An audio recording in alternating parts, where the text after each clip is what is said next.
KWT slaying.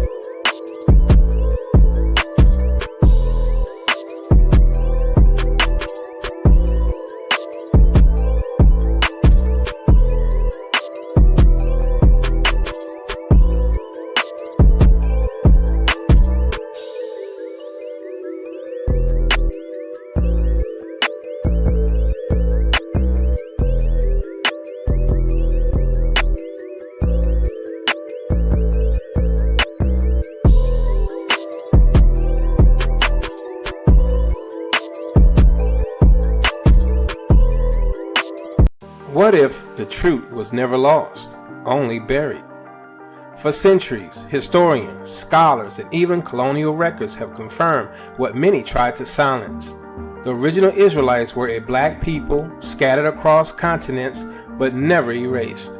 Their skin was dark, their customs ancient, and their covenant with Yah eternal. This journey uncovers how the Spanish and Portuguese Jews, described as dark-skinned, Semitic, shared one bloodline. Chased by the Inquisition, many fled to Portugal, then beyond, preserving their heritage across borders.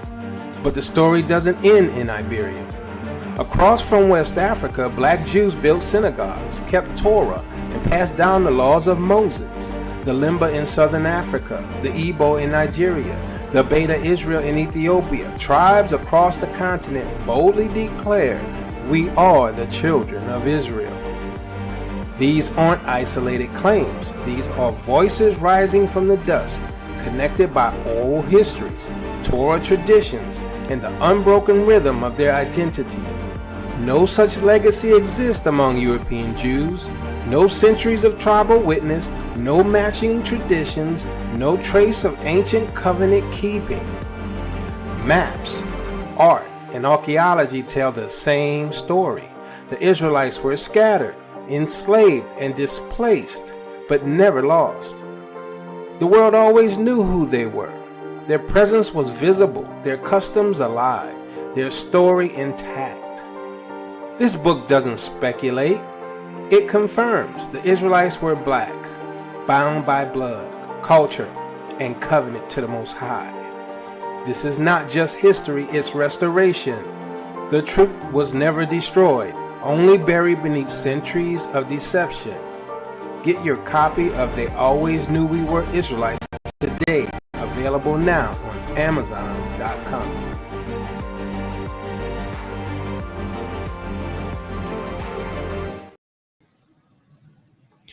Salama family, salama. How y'all doing today? Hope you're blessed and highly favored. So someone said no sound. Okay. Carisi Reed says I can hear it fine. Give me a 1 if everything sounds okay. Give me a 2 if it don't.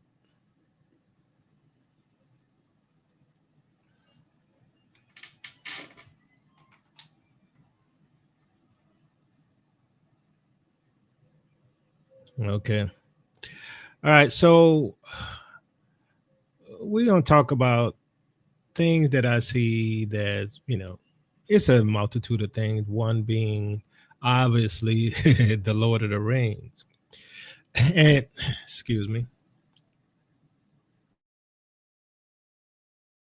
And y'all know how Hollywood always have secrets in their movies, TV shows, comic books, anime, all that.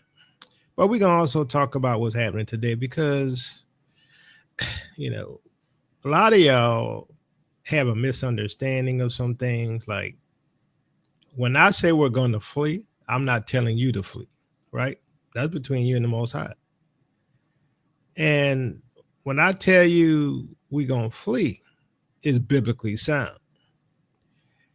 And those who talk about us not fleeing never answer the question of why these scriptures says, come out of her, run for your lives, flee, right?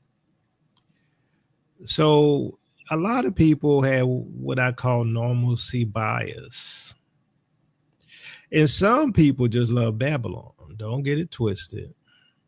Just like some of our ancestors didn't want to leave Egypt because Egypt, you had shelter, you had food, you had all this, but you also had persecution and you didn't rule your own life, right? So a lot of our people love massa. Y'all know it's true. A lot of our people love massa and they like having electricity 24/7 and television and Wi-Fi and water. I mean, hey, all that's good, but they come with a cost. Sort of like even with the food.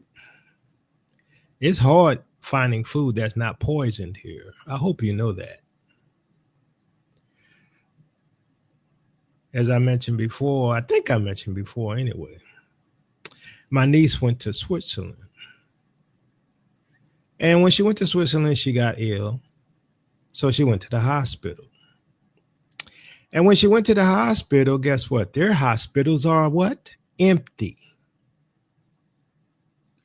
But you come to the United States and our hospitals are full. I wonder why. Because we're slowly poisoned day after day, month after month, year after year. But you don't want to leave, right? That's what y'all keep telling me. Well, Yacoba, where we going to go? Yacoba, why don't you teach us where we going to flee to? I'm like, okay, well, you need to go back and look at some of my older videos because I tell you where we're supposed to flee to. Bottom line is I'm not here to hold your hand, but I have done the work. Why don't you do some work and do some digging? I know. Yacoba, you a bit too harsh on us. Look, we're in a time of trials, family. We're in some serious doo-doo, family. I know y'all don't want to hear this, but the devil has taken over. I hope y'all know that, right? Give me a 1 if you know the devil has taken over the world. Give me a 2 if you don't. I know some of y'all thought this was a Christian nation. Some of y'all still think this a Christian nation. It was never a Christian nation. It had well, I guess it was technically a Christian nation because Christian is not Torah, but it was not a biblically oriented nation. Never was. This is how you had Christians come out, on Sunday, the day of the sun, and hang Israelites from trees. This is how you have Christians that come out and vote this man, orange man, in the office. Why? Because everybody thought that he was coming for the Negro. Y'all know it. Y'all know it. They all thought he was going to beat us up and make America white again. Y'all know it. Now, all of a sudden, they want to come and say, hey, can we be friends? We got to oppose this guy. He's doing too much. Why? Because they're being affected by it. But then you have the agents, right? And I don't care what color. The agents come in many colors. And the agents want you to be at rest. The agents want you to ignore everything you're seeing with your eyes and hearing with your ears and not looking at the danger that you're dealing with.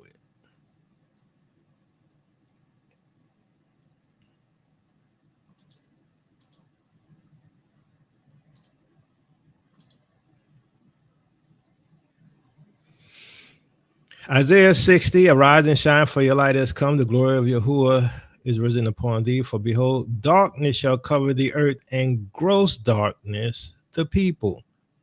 All right. So this is where we're at, right? Darkness covers the earth, and gross darkness the people, but Yahuwah shall arise upon thee, and his glory shall be seen upon thee. So we're at this stage. In my opinion, we're at this stage. We're in darkness. Darkness covers the earth, and gross darkness covers the people. Now, as you notice, the title of this particular show is one ring to rule them all. Now, that's from the Lord of the Rings. And so, during that whole movie, right, you have Sauron, right? And Sauron's in the tower, and the tower has this all-seeing eye. Y'all, give me one if you saw Lord of the Rings and you know about Sauron and the all-seeing eye. So the question we're going to be dealing with as we move along, what does that mean? Because he was telling a story about the future of the world, and we're here. We're here. And so this story that they're telling has to deal with a ring, and Frodo, who was a hobbit, had the ring and he could go invisible. And basically there was more than one ring, but there's one ring to rule them all. And written on that ring was this: one ring to rule them all. One ring to find them, one ring to bring them, and in the darkness bind them. So what does that even mean? What does that even mean? What does it mean, family? One ring to rule them all, one ring to find them, one ring to bring them, and in the darkness bind them. So we got to understand, in the Lord of the Rings, right, this represented authority. It represented power, right? Sort of like the horns that you see in the book of Revelation that represents authority. That ring represented power and authority, right? Now, as we go on, we're going to see something that, these particular people, they're telling you why, because they're following an occult belief system. They're following an occult belief system, and that occult belief system is what they're talking about. Now, what exactly does it mean, one ring to rule them all? Well, there's a story within Lord of the Rings, right, of darkness fighting light, right? And you have Saruman, who was like a wizard, and he was working for the dark side because he wanted to rule things himself, right? Sauron was more like Satan, and Saruman himself was a wizard who was like the false prophet. And Saruman, Saruman, he betrayed the other wizards, right? And so then you had Sauron, right? I don't know why he made the name so close. But Sauron was the Satan figure who was disembodied, who was in a tower, and he was over the orcs, right? So it's one ring to rule them all. So in this story, and I'm going to go somewhere with this. In this story, we had what they call the Palantiri. Let me bring that up right quick.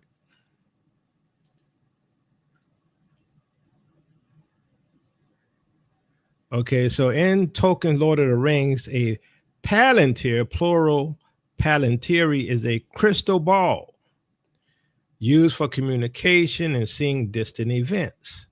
These seeing stones were gifts from the elves to the men of Numenor, and were later used in Middle Earth to maintain what? Communication and power. So they used this orb to communicate. However, they could be dangerous as Sauron corrupted their use, leading to the downfall of those who misused them, like Saruman and Denethor. So these particular things, they were dangerous. So these mystical stones created in ancient times for communication across vast distances. So these stones were powerful, indestructible orbs of black crystal, and they were originally made by the elves, as I stated, and likely by Fëanor himself. Now, the trace of these orbs was communication. Two stones could be used to speak with each other, regardless of distance.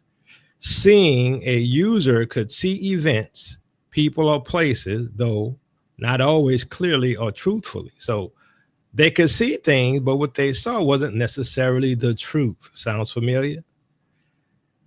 Danger, the stones were not inherently evil, but they could be manipulated, right? A strong will could dominate a weaker one. So the danger was that you could use this to manipulate what you see and what you hear, right? So Saruman used it, Denethor used it, and Sauron.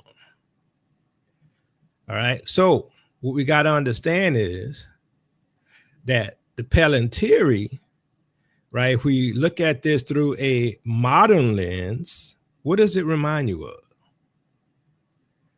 Right? It reminds you of what? AI, artificial intelligence. Why? Because it can see everything, it can hear everything. It so far almost knows everything. Not only the Most High really knows everything, but that's what they've been trying to get, is this godlike creation, which is what Palantir is. All right. So it allows for what? Distant viewing and communication. So in modern parallel is surveillance systems, satellite imaging, global data networks. The Palantir reveals selective truths, and it can be manipulated, right? Just like AI, based on algorithms, filtered data, echo chamber. So, you can make AI say whatever you want. You can make AI believe whatever it wants if you manipulate it. Palantir can overwhelm or deceive the user. Same thing with AI, right? It'll lie to you, gives you misinformation, right? Algorithmic manipulation data, right? Palantir requires strength of will to control. Modern parallel would be it requires ethical boundaries, strong governance, and human discernment. But yet Trump and his administration says you cannot make any laws state-wise regulating AI. Why is that? Because it's going to be your overseer, right? So with the Palantir, it was used by Saruman, Denethor, and Sauron. But in the modern parallel, is used by, and we're talking about AI, intelligence agencies, military, and political leaders to influence policy. And let's not forget the technocrats.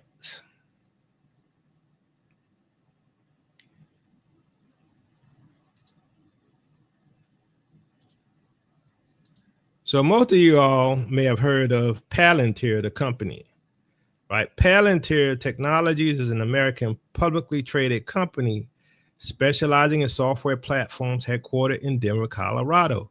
It was founded by Peter Thiel. Now, I did a show about Peter Thiel and these guys, Elon Musk and all of them. Now, according to Elon Musk with AI, what did he say? Elon Musk said that AI is what? Summoning the demon, right? So the company has four main projects: Palantir Gotham, Palantir Foundry, Palantir Apollo, Palantir AIP. Palantir Gotham is an intelligence and defense tool used by militaries and counterterrorism analysts. All right, so once again, we see that the military industrial complex is using their software and using AI, what? For communication and for seeing, and in the end for controlling, just like we see in Lord of the Rings. Okay.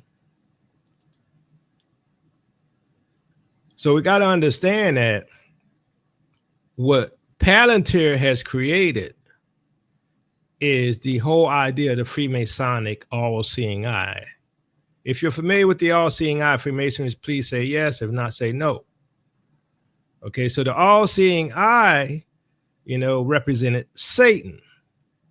But in reality, it's the same thing as Palantir, right? Which is being able to know all things, at least humanly possible, see all things, monitor everybody, and control everything. Okay, so the all-seeing eye is the occult Freemasonic equivalent of the Palantir.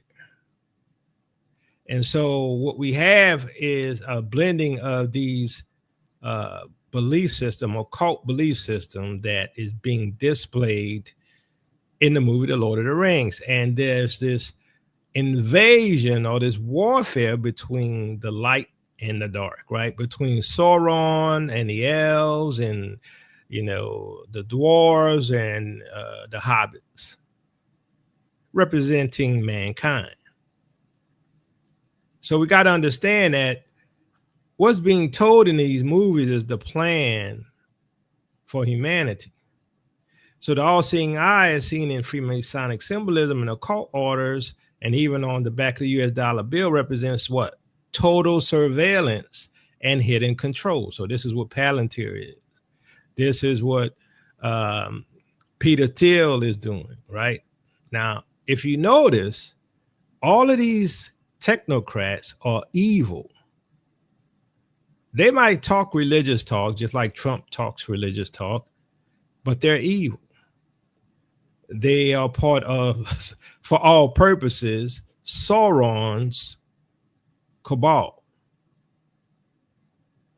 So we could compare this to the idea of, Sauron being the representation of Satan, because Sauron fell, apparently, and turned against their God in that universe and turned against humanity. So what we're dealing with here is a story that is symbolic, representing what's happening today and the plans of the New World Order and the plans of the globalists. So we have also the false prophet, as I mentioned, Saruman, who his wisdom was corrupted, right? That's the danger of intellect without morality, which we don't have in AI, right? We had the technocratic control that Saruman wanted. He lures up machinery and industry over nature and spirit. Pride, he had pride, and then there's global manipulation. So that's also what's happening, is global manipulation. And most people don't realize that all of these things, all of these movies have told you what you're in for, right? Which was symbolism. And symbols is a language. And these symbols have told you through the all-seeing eye on the back of the dollar bill, and the building of these kingdoms is the story that's being told in The Lord of the Rings. So you had the disembodied eye of Sauron, which was total surveillance, which is the all-seeing eye, global control, loss of identity in favor of domination. Then you had the ring, which is power that corrupts absolutely, right? It's a shortcut to control that destroys your soul. Then there's Mordor. It's a technocratic empire that exists only to fuel war and crush the natural world. So isn't that what we're seeing today? A technocratic empire. As I mentioned, Elon Musk, Peter Thiel, and all, same thing with the Oracle founders and all of these technocrats.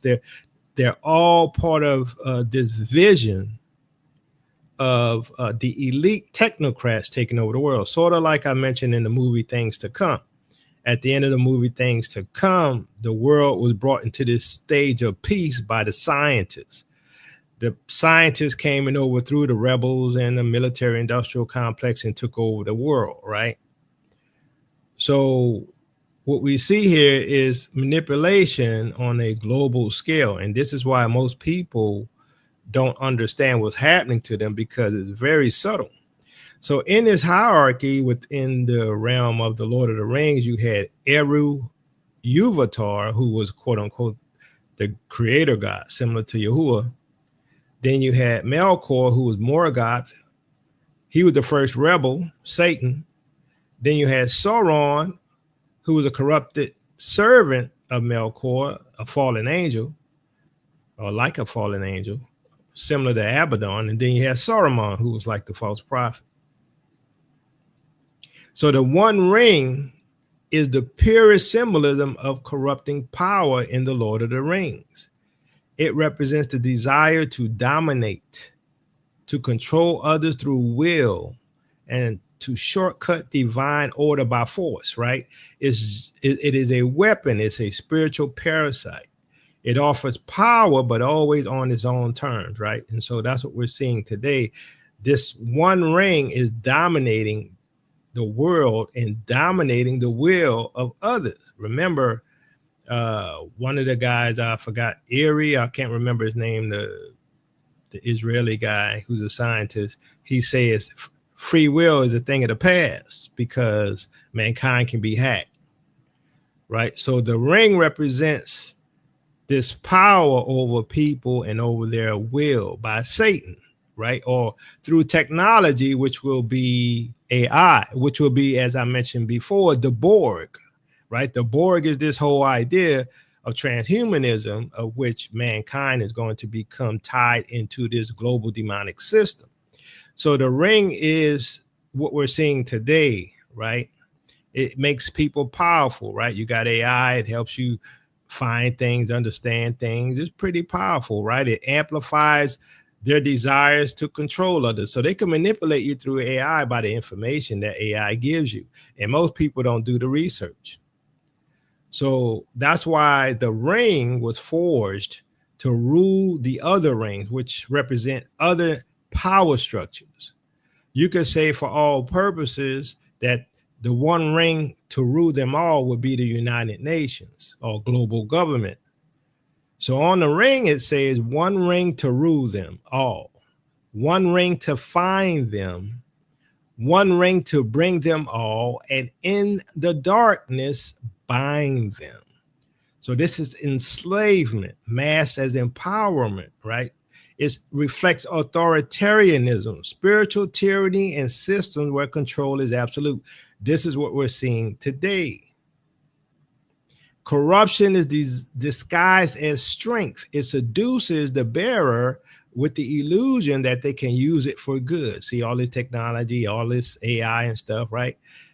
Look, I'm not saying that's not good uses of it, but the whole purpose of it is global domination. It is a counterfeit divine power. It is the beast system that the Bible talks about. This is what the story is in Lord of the Rings. One ring is concentrated world power. It is the New World Order global government, right? So Trump and the global elites and the ring of power, the leaders like Trump, right? They seek to control what? Economies, borders, surveillance, and information flows. Is this not what we're seeing? They're engaging with the same ring-like power structure. Even if they claim to resist the beast system, they're often seduced by the tools of the beast. They're actually using the power or the tools of the beast because they are a part of the beast. This is why we see an autocracy forming right now in front of us, and most people don't seem to care, and most people don't think they're going to have to flee. Well, you know, hey, you do you. That's what I always say. So we got to understand that this one ring to rule them all is this global governmental system, right? And where we see in the scriptures where the 10 give their power to the beast or the Antichrist, that's what we call them, to rule the world. It's one ring to rule them all. And he calls it all both strong and great, rich and poor, free and bound to what? See, we're marking their right hand or forehead that they won't be able to buy, trade, or sell unless they have the mark, his name, or the number of his name, right? So the one ring to rule them all, Sauron's aim is not partnership or alliance, it's total rulership. This is what they're doing. We are literally living in the book of Revelation. One ring to find them. The ring seeks out the other rulers. It's invasive like surveillance or a tracking mechanism. One ring to bring them all. It draws all power toward a central throne. There's no room for independence. See, that's where we're going to, right? And in the darkness, bind them. That's the final blow. It enslaves, not by light or truth, but in darkness, confusion, deceit, and oppression. If you notice, today warfare is handled through psyops and proxies and cyber attacks. So what you're seeing here is the implementation of a plan. This is the implementation of a plan, and we are in the midst of it, and there's no going back. This is their end game. And so we got to understand that, as I mentioned earlier about Mordor, it is industrial enslavement, spiritual desolation, and global empire. This is the hidden message in Lord of the Rings. Now, why am I talking about this, right? Because, I mean, we could do the side-by-side comparisons between Mordor and the United States, right? The desolation of industrial empire to fuel wars, a global empire for the U.S. that drives wars, industry, and surveillance. Mordor exports orcs and fear. The United States exports soldiers, weapons, CIA-backed coups, and drone strikes, right? Mordor spreads corruption to weaker kingdoms. The United States spreads cultural decay, the alphabet propaganda, GMOs, transhumanism, and AI, right? Mordor uses Mount Doom as a center of power tied to one ring. The U.S. uses Washington, Wall Street, Silicon Valley to centralize global control through IMF, UN, and big tech. Mordor, all-seeing eye of Sauron, watches from Barad-dûr. The United States uses NSA, satellite, surveillance, infrastructure, monitor the world in real time. In Mordor, the orcs are twisted, enslaved beings serving Sauron. In the United States, many nations have become economic slaves or client states through debt, fear, and foreign policy. In Mordor, they seek to dominate all other lands through power, not truth. In the United States, it imposes global order through military force, economic sanctions, and political interference. The One Ring represents a United Nations and global government. The One Ring represents more than military power. It's centralized control masked as unity. That's exactly what institutions like the United Nations, World Economic Forum, and World Bank offer, right? The claim of peace, but their true purpose is to bind the nations under a single globalist agenda.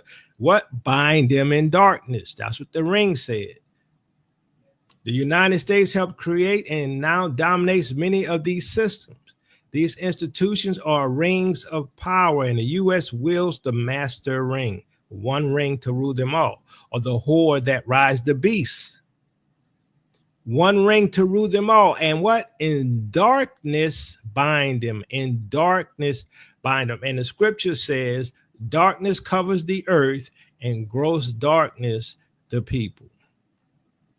So we got to understand that this is a system that was talked about in Lord of the Rings. And this is a system, right, that we're seeing built before us right now, and very fast.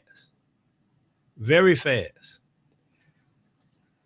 So one ring to rule them all, one ring to find them, one ring to bring them, and in the darkness bind them, right? This is what we're dealing with today. So in this whole idea of one ring, there is a story.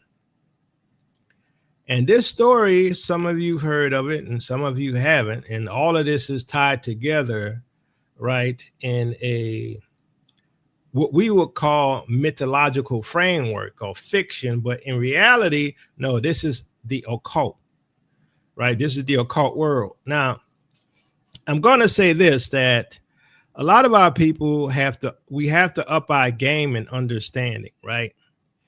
Because, for instance, when we talk about divination, people think divination by definition is communicating with demons. That's not true.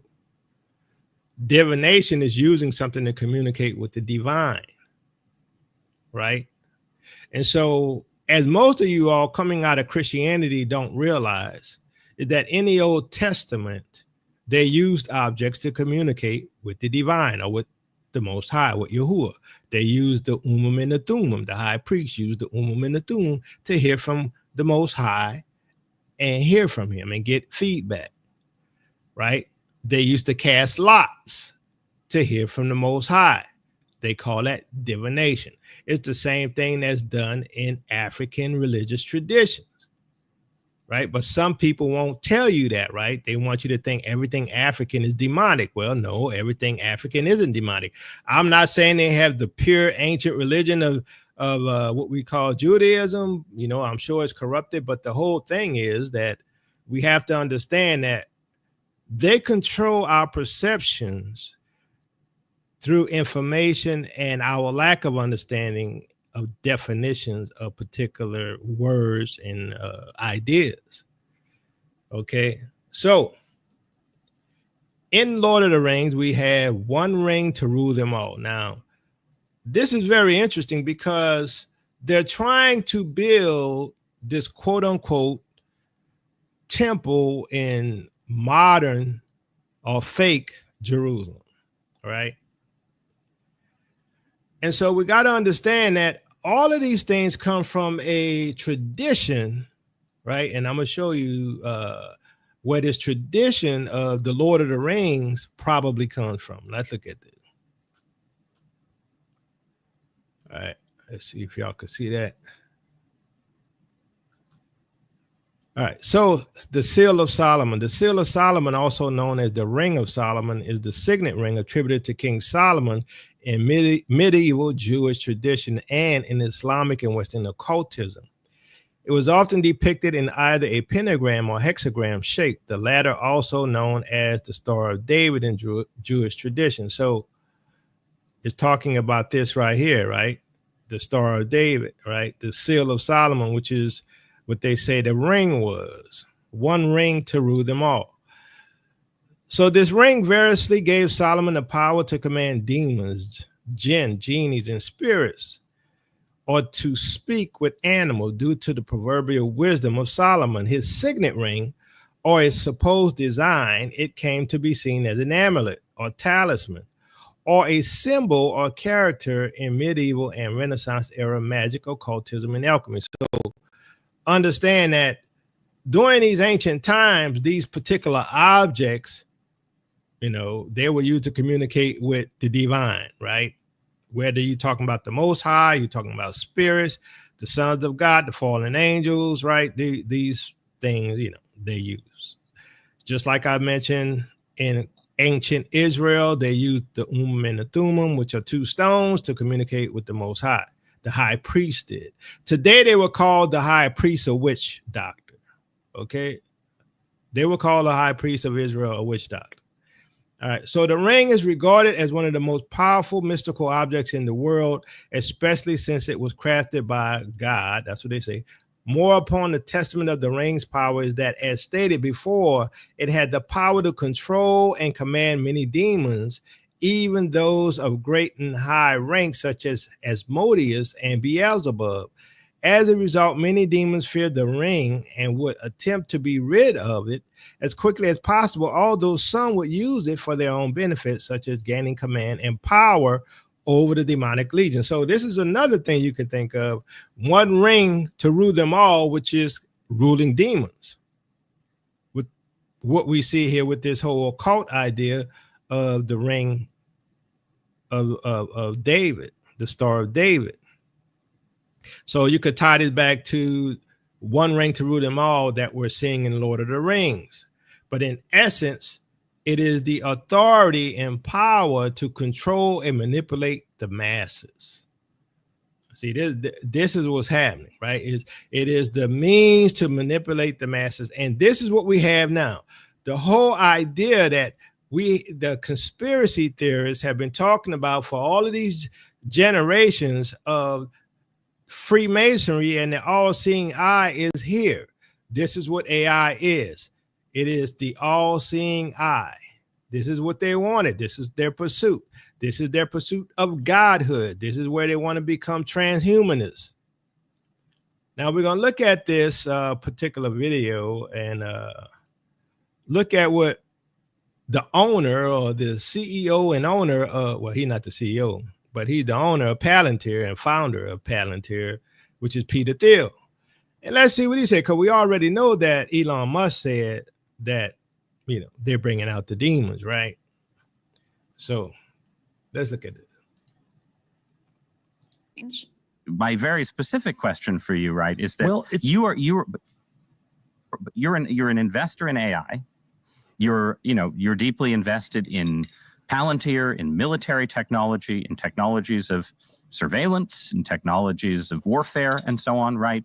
And it just seems to me that when you tell me a story about the Antichrist coming to power and using the fear of technological change to sort of impose order on the world, I feel like that Antichrist would maybe be using the tools that you were building, right? Like, wouldn't the Antichrist be like, great, we're not going to have any more technological progress, but I really like what Palantir has done so far, right? Yeah, isn't that a concern? Wouldn't that be the irony of history would be that the man publicly worrying about the Antichrist accidentally hastens his or her arrival?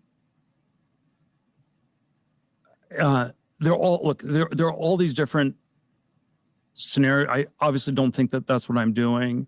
To be clear, I don't think that's what you're doing either. I'm just interested in how you get to a world willing to submit to permanent authoritarian rule. Well, but again, there are these different gradations of this we can describe. But is this so preposterous, what I've just told you, as a broad account of the stagnation that the entire world has submitted for 50 years to peace and safetyism? This is 1 Thessalonians 5:3. The slogan of the Antichrist is peace and safety. So, Glenn, what did you make of that answer? And what do you personally put the odds at that Peter Thiel is himself the Antichrist? I mean, I guess if you were to force me to place my money in a casino on any one individual of the 8 billion people on Earth being the Antichrist, he would be one of the top 2 or 3 people I might consider. Yeah, same. But I do think, but there was another interesting part that's very related, where I'm sure you saw this, and I actually did like a 25 minutes. We do a Q&A on Friday night. Someone asked me about it. I did like a 25-minute response on it, where Ross Kufat asked him, do you actually favor the continuation of the human species? Like, do you favor the survival of humanity as it is? And he basically was saying no. He refused to say yes. He was stuttering around, like, way more than he usually does. It wasn't like an autistic stuttering. It was like really he was struggling with that question. And Ross was like, that's a very basic question. That should be an easy yes. Like, I'm asking you, should humanity survive? Right. And he basically described this that's something we should all have. That's like the warm-up question that I think we should all be able to answer quickly. But he couldn't, because he has this very transhumanistic vision that is shared by a lot of Silicon Valley tycoons like him. They basically view themselves as transcendent beings, as kind of the Ubermensch. And there's a lot of reasons why billionaires become accustomed to thinking that way. They're surrounded by people who treat them that way. They have the kind of power that makes them believe that they're uniquely capable of doing that. Mark Zuckerberg talked on Joe Rogan's show about merging technology and robots and artificial intelligence with humanity to create a different form of human, a superior form of human. And a lot of them have this vision that is essentially, in my view, so anti-human. It's like a kind of vision where our efficiency and our utility is going to be maximized, even if it means the elimination of all the things that we think about as being the essence of humanity, in a way that would destroy whatever you think about as the soul or the spirit or whatever. So if you want to talk about the Antichrist and coming and attacking humanity with the intention of destroying it, I do agree with Ross's premise that it seems like a lot of what Peter Thiel is doing is way more likely than, say, Greta Thunberg, who has spent the last 18 months protesting the genocide in Gaza, not very Antichrist-like to me, in order to do that. And I think the fact that, obviously the Antichrist comes and poses as a noble and benevolent figure, and there he is saying safetyism. The whole point of Palantir is based on safetyism. Let us spy on you to keep you safe. Like, the projection there is so remarkable. Well, and also actually put D4 up on the screen here, guys, because, he's invested in AI, and they have I shouldn't even say almost, they have a religious belief around what AI will do for the world and will do. So they have a religious belief of what AI will do around the world, and that's true.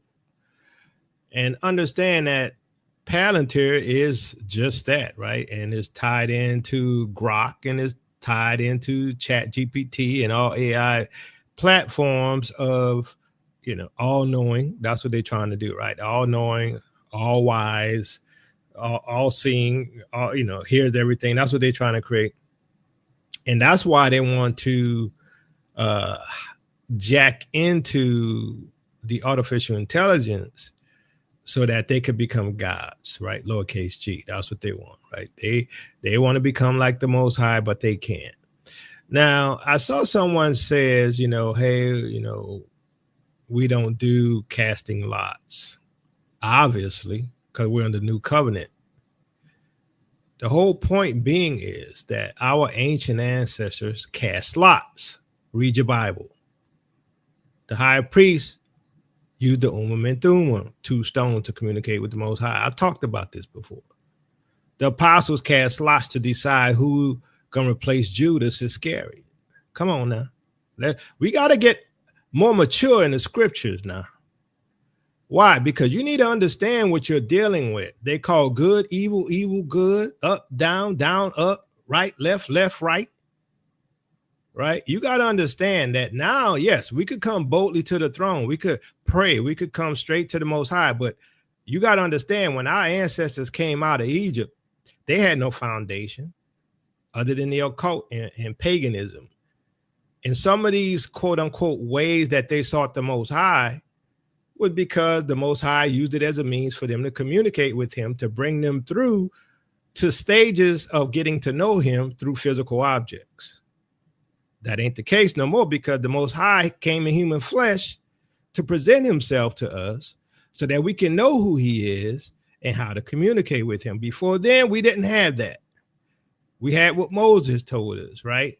And it was the process of getting people to learn about the Most High. It's all the process. What do you think all of the symbolisms are for in the Bible? Why do you think the Most High says for you to understand and for them it's not?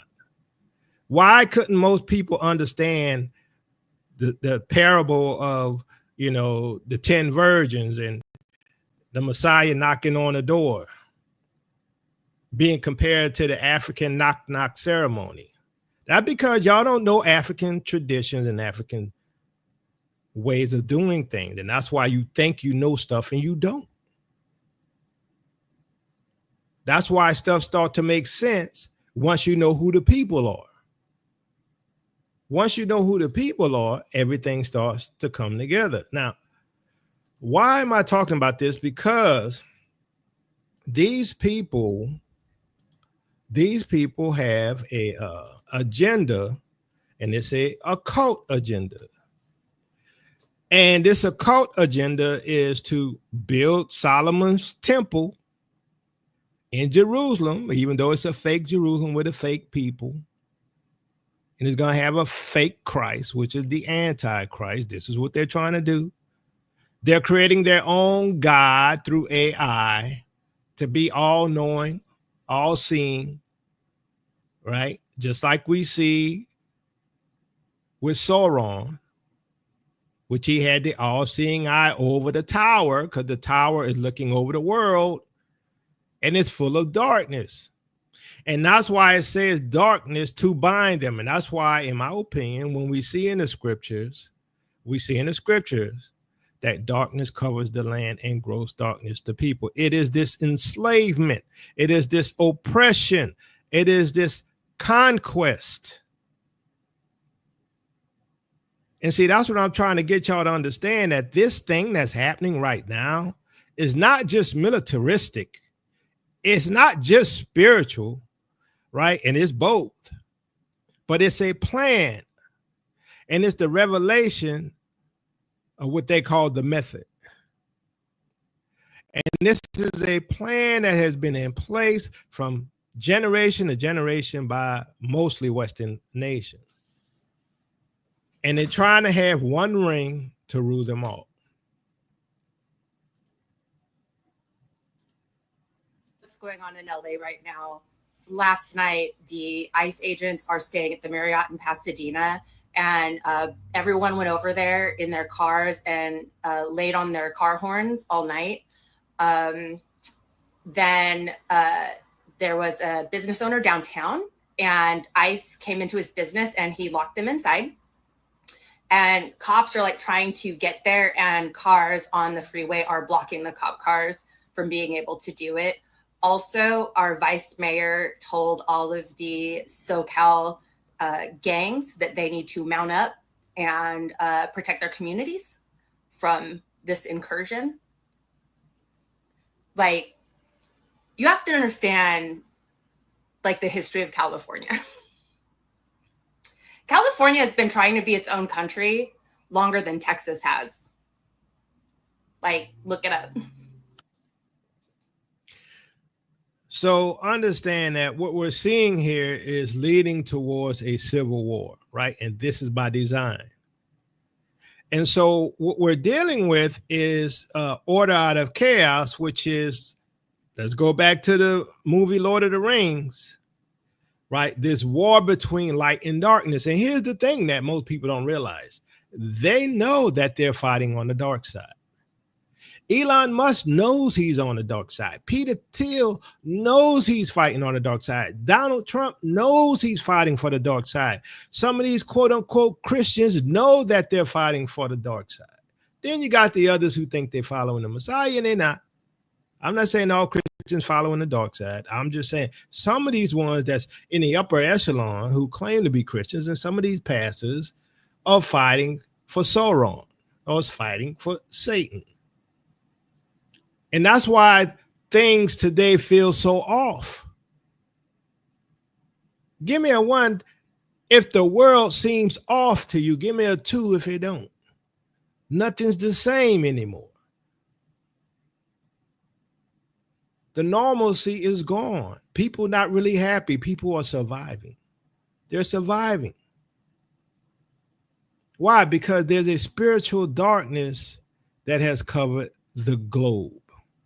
And so this whole thing with the immigrants, as I mentioned before in other shows, is step by step bringing down the barriers so that the dragon can come for us, right?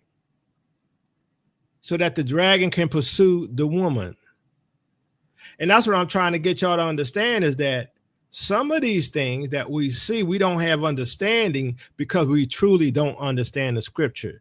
And the scriptures we do understand is from a Eurocentric Christian viewpoint and not from the ancient Israelite viewpoint. So when you see some of these prophecies, both in the Old and New Testament, you can't make it fit because you don't really know what was happening. I used to hear about the breastplate of the high priest, right? I used to hear about that, but I didn't know what it was. I didn't know they had these and thums that they would use to communicate with the Most High, because they don't teach you that. And when they would tell you they cast lots, you didn't know what that was, right? Why? Because they never taught you that. When a woman was caught or thought to have been committing adultery, and they would get according to Numbers, the dirt from the temple floor and put it in some water, and she would drink it. And if she did commit adultery, her stomach would swell up and she would lose her kid and probably die. Right? This is in your Bible. Today you'd call it witchcraft. My point being is, some of these things got an ancient history to it, going back, way back to the founding of Israel as a nation. It goes way back to the time of Abraham, Isaac. See, some of the people are caught up, and they don't realize it, in a Eurocentric interpretation. Even though they woke up as Israelites, they don't understand that a lot of these things have a historical, biblical connection. So like when you saw Moses and Aaron lay down their staffs, right, and they turned into snakes, right? Does that not look like wizards? Come on, give me a yes or no. When Aaron put the staff of Moses down and it turned into a snake and ate Pharaoh's staff, did that not look like a wizard like you would see in Lord of the Rings?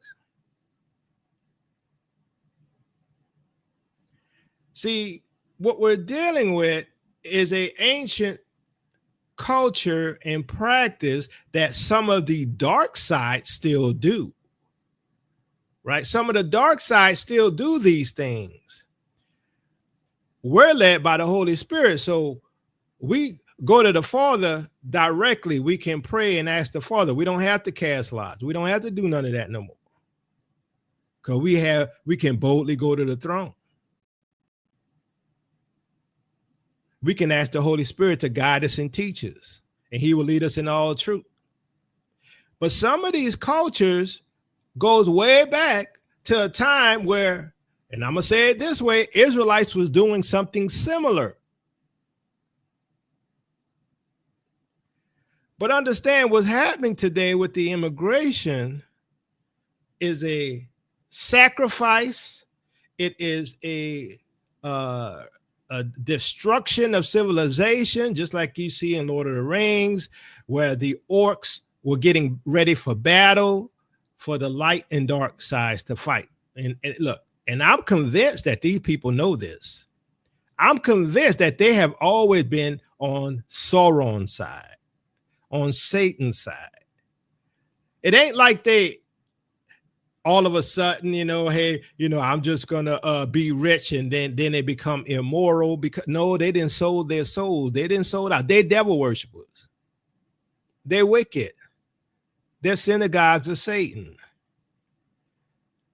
But we're dealing with light, which is the Israelites, right? Because we're supposed to be a light to the world, because Yahuwah dwells in us, and his word is a light unto our path, and we lead the Gentiles to the Messiah, right? So that they can see. And here's the thing, like I said, in Christianity, it is so close to the truth, if possible, to deceive the very elect. And I'm not saying everybody in Christianity going to hell. I'm not saying nothing like that. What I'm saying is that Christianity, even though you might know the Messiah, right? And some of y'all Israelites got a problem with, them calling him Jesus. I'm like, let them be where they at, because the Most High is dealing with them, right? But a lot of people don't realize that there's this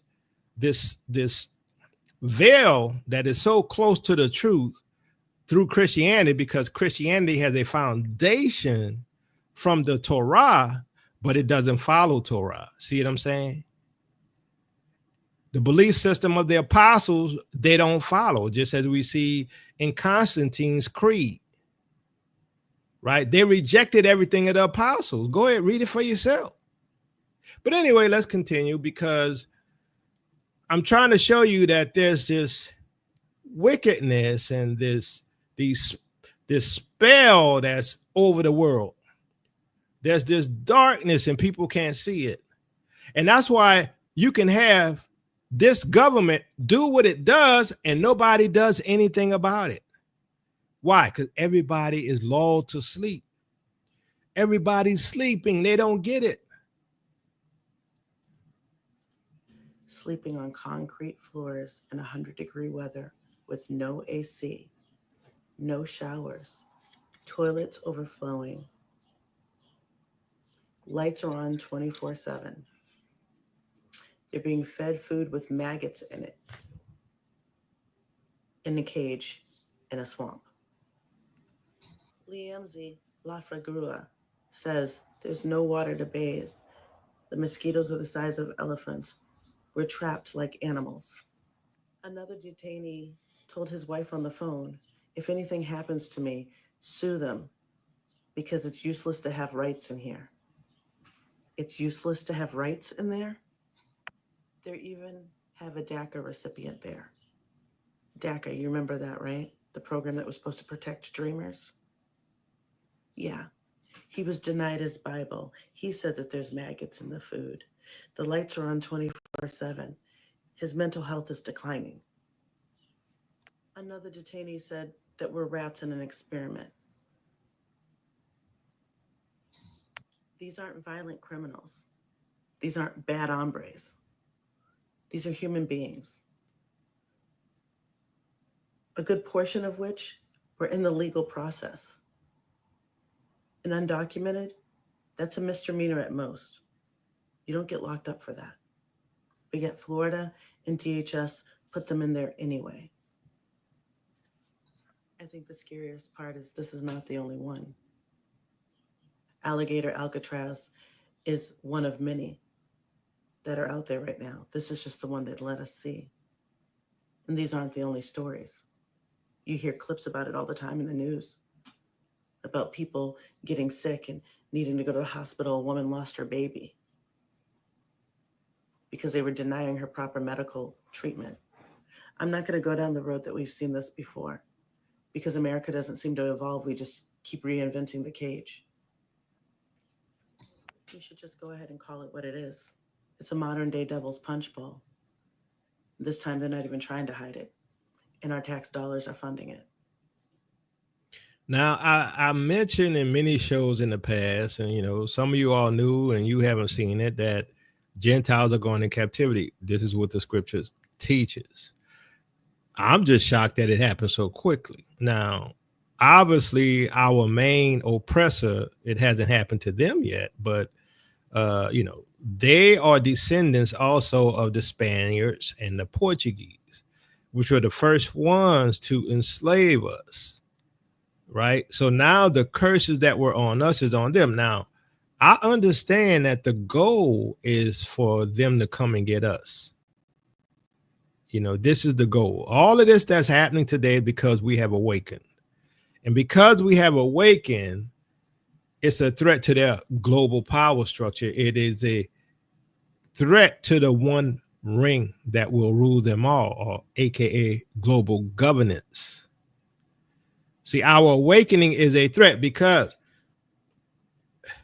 one, we're not going to go along with the Luciferic world order. Two, we want to go back to the promised land, which is Africa, and we want to control our own resources. They don't want that. So understand that this is a major spiritual battle going on. And guess what? What I'm doing today is dangerous. But I refuse to be quiet because I fear the Most High than I fear man. Fear him who can destroy both the soul and body in hell, not the one who can just destroy the body. I don't understand how people do not see how dangerous the times we're in. I'm flabbergasted. I'm like, do y'all think things going back to normal? Do you think the Democrats going to rise up and take over in 2028? And we're going to be back into a regular, democratic system? No, guess what? Why? Because they all in on it. Have you seen the Democrats fighting against these policies? No. The Republicans and the Democrats are all in bed with the executive branch. And so people today are being persecuted who came over here, maybe illegally, but guess what? They were paying taxes, a lot of them, because they were working jobs.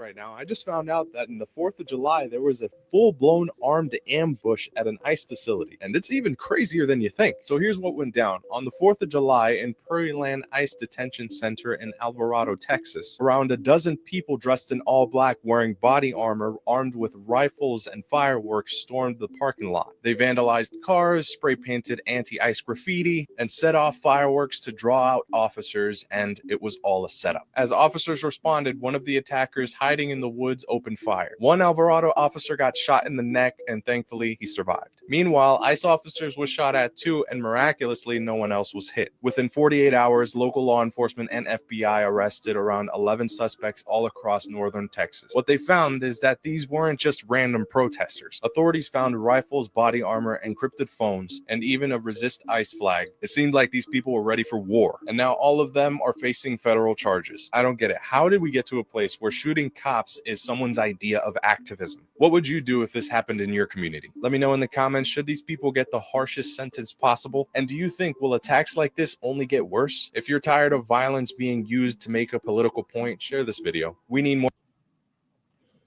I'm gonna tell you what I think.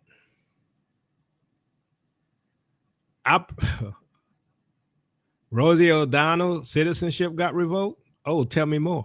But anyway, yeah. Hold on, right here, right, guard.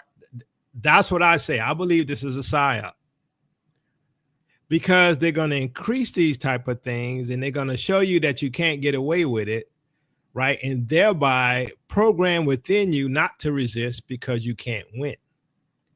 Right. And so they're going to continue with the increase in persecution. So now they're saying that they could pull you off the street because you're black, because they don't know that you're not an illegal immigrant, that you're not a Haitian. See how it goes from the Mexicans and the Latinos. Now it's coming to the Haitians. So they could pull you off and put you in a concentration camp and you're an American citizen because they, guess what? They're already doing that. Without due process. But you telling me you're not going to flee. You're going to end up in a concentration camp. I'm not trying to put fear in you, but this is happening today. Well, you go, but where we gonna go? Go watch my videos. I've been teaching on this since 2015, 16. I'm not handing stuff to you. I did the work. Go do some Googling. Tom Homan is now demanding that Americans stop comparing ICE to Nazis and racists. He says that it has to stop. And this after a police officer was shot outside of an ICE facility in Texas Friday by several shooters. Also, earlier today, a man with a rifle exchanged gunfire with Border Patrol in Texas as well, and he was killed, but he did wound an officer. In all of this, it's playing out as across America, there have been prolonged fights against masked ICE officers who some say have been acting like secret police. And so you're seeing things like in Portland, protesters seem to have created a makeshift LRAD that they have been focusing on ICE's headquarters. On Friday and over the weekend, you had ICE and protesters clashing. You've also got city leaders under intense pressure to revoke the permit for ICE's headquarters because reportedly they keep violating it. ICE has also been regularly clashing with residents in Los Angeles, with it appearing that both the people and ICE are becoming increasingly more militarized, but especially with ICE now having the National Guard and Marines escorting them around certain cities in the U.S. And this is, you have Trump saying that he's going to deport U.S. citizens. And people are calling on ICE to de-escalate and turn down the temperature in America by removing their masks, and adding that America is now at a pressure point, and let's hope that Trump can de-escalate the situation by getting his forces under control. But for now, y'all do know this is martial law, right? Give me a 1 if you know this is martial law. Give me a 2 if you don't. I'm like, they don't call it martial law, but obviously with military on the streets, Vs, you know, whatever kind of weapons they got, M16s, whatever they got today, M15s. I don't know what guns they got today. We are in de facto martial law. They'll never say it. They'll never call it that. But you're not going to flee. But the Bible says you are.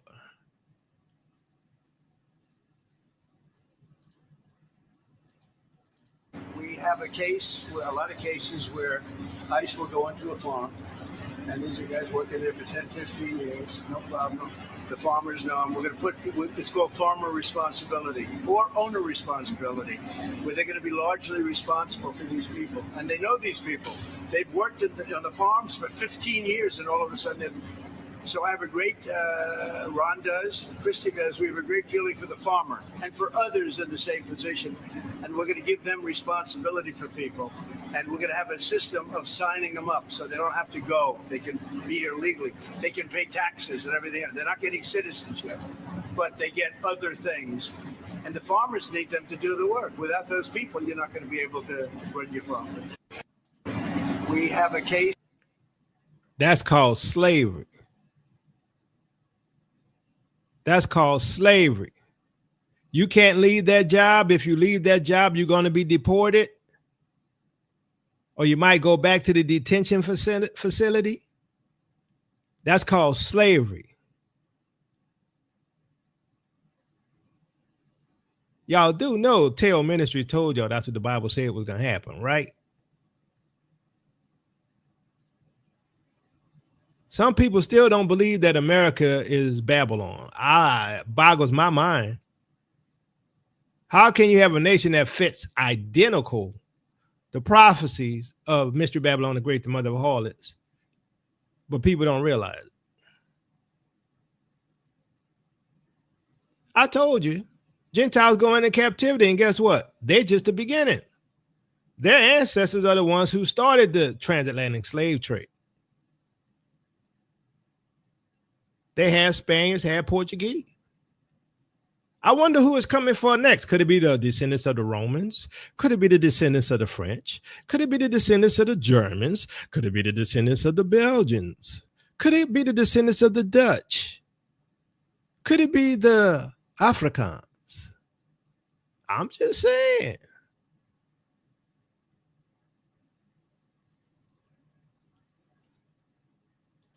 Sometimes it's hard being a truth ministry because people don't want to hear the truth. They love it when I tell them they're going to be heroes, but they don't love it when I tell them they're they're in the midst of a warfare. And that they better start living right for the Most High because their lives are at stake in the lives of their families. I know. Nobody want to hear that. I get it. My family, a lot of them don't want to hear it either. I'm just going to trust God. That's what they tell me. I say, okay, fine. I trust them too, but I obey as well. Well, my people perish for a lack of knowledge. What kind of knowledge? Well, what the Most High told you to do. What did he tell you they're going to do? He said, you're going to flee. Well, I'm not going to flee. Well, guess what? Then you're going to what? Perish. I'm not telling you to flee down. I've been making preparations for over 5 years. Now, if I like you all, if I had the money, I'd just up and go. But I do believe the Most High coming to get us. But if you don't understand that it's getting darker and darker, we're approaching midnight. How can you not see that? Y'all can't even quit your job without asking a billionaire first. Florida just passed one of the most anti-worker laws in the country, and DeSantis didn't even have to sign it. Nope, he just let it become law without his signature. For the first time when he took office. How cowardly and convenient. Baby, it's called the Choice Act, but it ain't your choice that they care about. It's Ken Griffin's. He's like a hedge fund billionaire in Florida, a big Republican donor. He's the same guy that helped push this stuff through. This law makes non-compete clauses even more hardcore. Before, it took 2 years before they could stop you from leaving a company. Now, it's 4 years. That means you cannot go work for another competing business for 4 damn years. Even if they offer you more money, better conditions, and better respect. Oh, and it gets worse. If your boss decides to take you to court over it, you can't even work for anybody else while it's being litigated. So you're just stuck on the bench with bills. This ain't about business growth, y'all. It's about control, because rich people are trapping low-wage workers into jobs while they keep cashing checks and buying billionaires. Florida, you sold out again. Sound like slavery to me. But Yacoba teaches fear doctrine.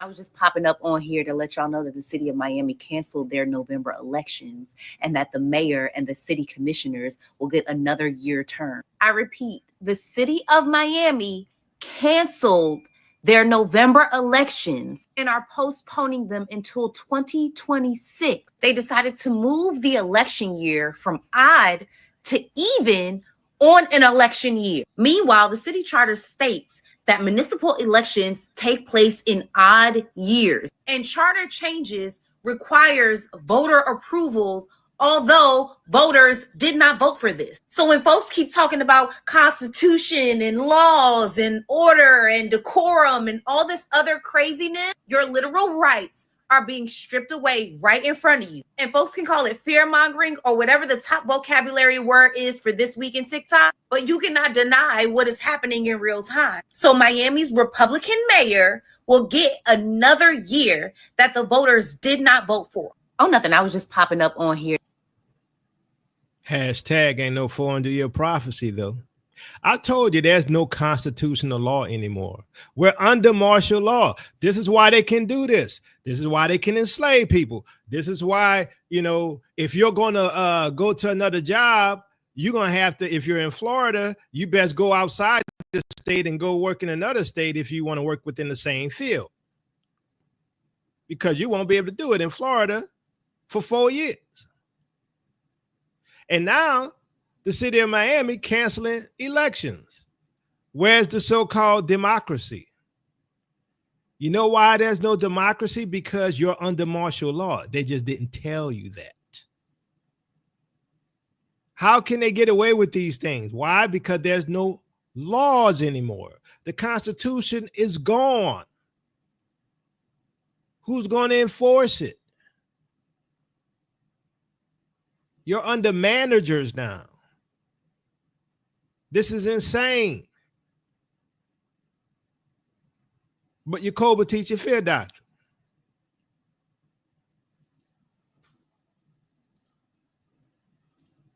Drugs is all about throwing black people in jail.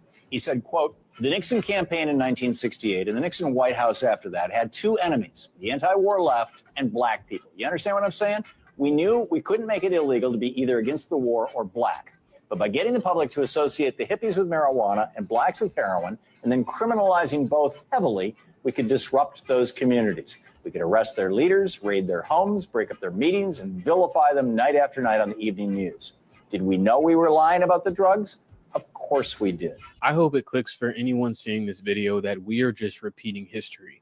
We are treating immigrants and the opposition of the genocide in Gaza the same way we did back then. The DEA was created because of the war on drugs, and our government allocated billions of dollars into local law enforcement. They used this money to build prisons and increase policing in underprivileged areas. And they are now using this money for ICE to build concentration camps and increase policing in underprivileged areas. They are targeting leaders and organizers of pro-Palestinian movements like Mahmoud Khalil to make an example out of them. When I first made this video, I said it's extremely frustrating watching racist policies and ideologies come back 40 to 50 years later.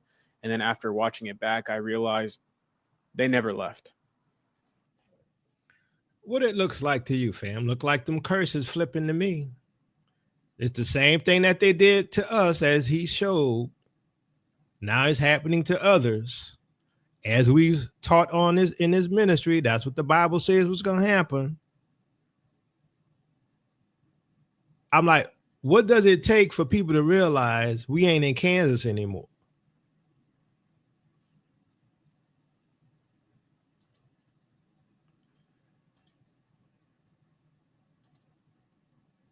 I believe that we are already at the early stages, if not in. It enables us to build and build and build and build. And we're going for the long term here. So all I'd ask you is, if you've seen this show before and you like it, help me, help my team here, hit the subscribe button, and we'll continue to build this show for you. That's my promise. Thank you to all of you guys that do subscribe. Let's start this over. I think it skipped. I believe that we are already at the early stages, if not in World War III. It just doesn't look like the wars of the past. And people should understand what is at stake, which is we are one misunderstanding, one miscalculation away. Or even one AI-generated viral video. From nuclear annihilation. Is there anything at all you're doing to prepare? I'm leaving the United States by 2026. But is there anywhere on this map that is safe in a war? So my understanding is that there's actually 3 safe zones. You are right. There's Hawaii. No, because there are so many targets in Hawaii. And same with all of Europe. But there's one tiny little place right there. So where do we find ourselves in terms of conflict and warfare now? It's getting worse. And in the past, it was whoever had the strongest military. Now you can destabilize a government or a society saying a server farm and 20 people sitting in a room thousands of miles away. And another real problem we have right now is that the different political parties inside the United States are so intent on taking down the other side. They do it at the national security peril. So now Russia or China can play people off against one another and cause division. Andrew, what do you think happens next? Well, I think World War III is going to be shaped by what we call proxy war, where a wealthy nation state funds, trains, and arms conflict in a less wealthy state to decrease the capability of your primary target. So they're using that nation to do the work for them. Exactly right. That's already happening. And what's the probability of nuclear war? So here's a terrifying detail that the public does not know. So, wow. So here's the thing. We're already in World War III. Now, if you listen to the CIA guy, he stated he's leaving by 2026. But y'all think, I'm teaching flea doctrine. Why is he saying 2026? Well, you can look at what's happening in this country. As a matter of fact, we all should be going already. I'm just saying. Now, we could be gone if we had the black millionaires and the black billionaires come together and not be a part of the Babylonian mystery religions and not have sold out their own people for wealth. We could have then came together and helped everybody relocate, build refuge centers over on the continent. But no, we got a lot of agents and a lot of sellouts. But the Most High, he's coming to get his own. He's coming to get us. Don't worry about that. Understand that this whole thing, when he was talking about proxy wars and stuff around the country, and around the world, proxy wars. Do you know that as they use proxies like against Russia and proxies against Iran, they're also using proxies against us? They're using the right wing against the left wing. They're using blacks against whites. They're using, the alphabets against other people. They're using proxy wars against everyone here as well. This is a warfare. And guess what? They put sanctions on nations that don't go along, and they put sanctions on individuals. Oh, yes, FBA versus Africans. That's a proxy war. It's all by design.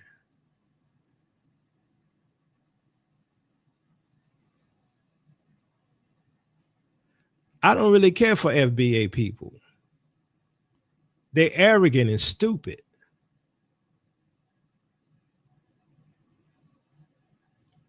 It's sort of like the Israelites who say, I ain't no cotton picking African.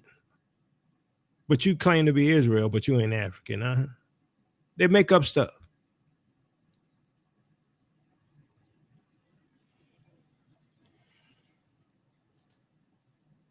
Dangerously close.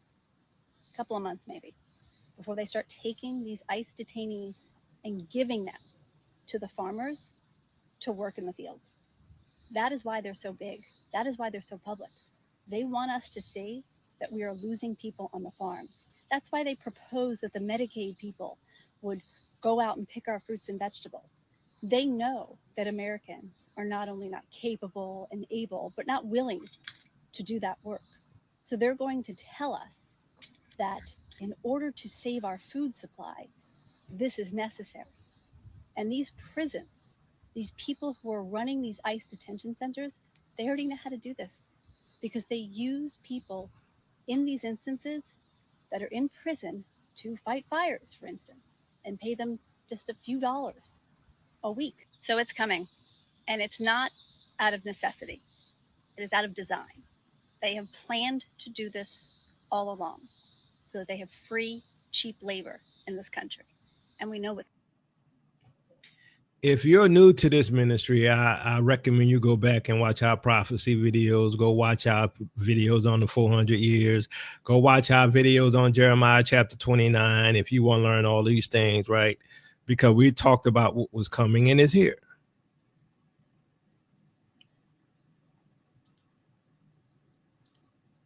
whistleblower from the Department of Justice just came out and said that they are going to prosecute and go after people who they do not politically agree with. This woman literally quit her job at the Department of Justice because she said that the line between the Department of Justice and the executive branch, even though it's a part of the executive branch, they don't have the same powers.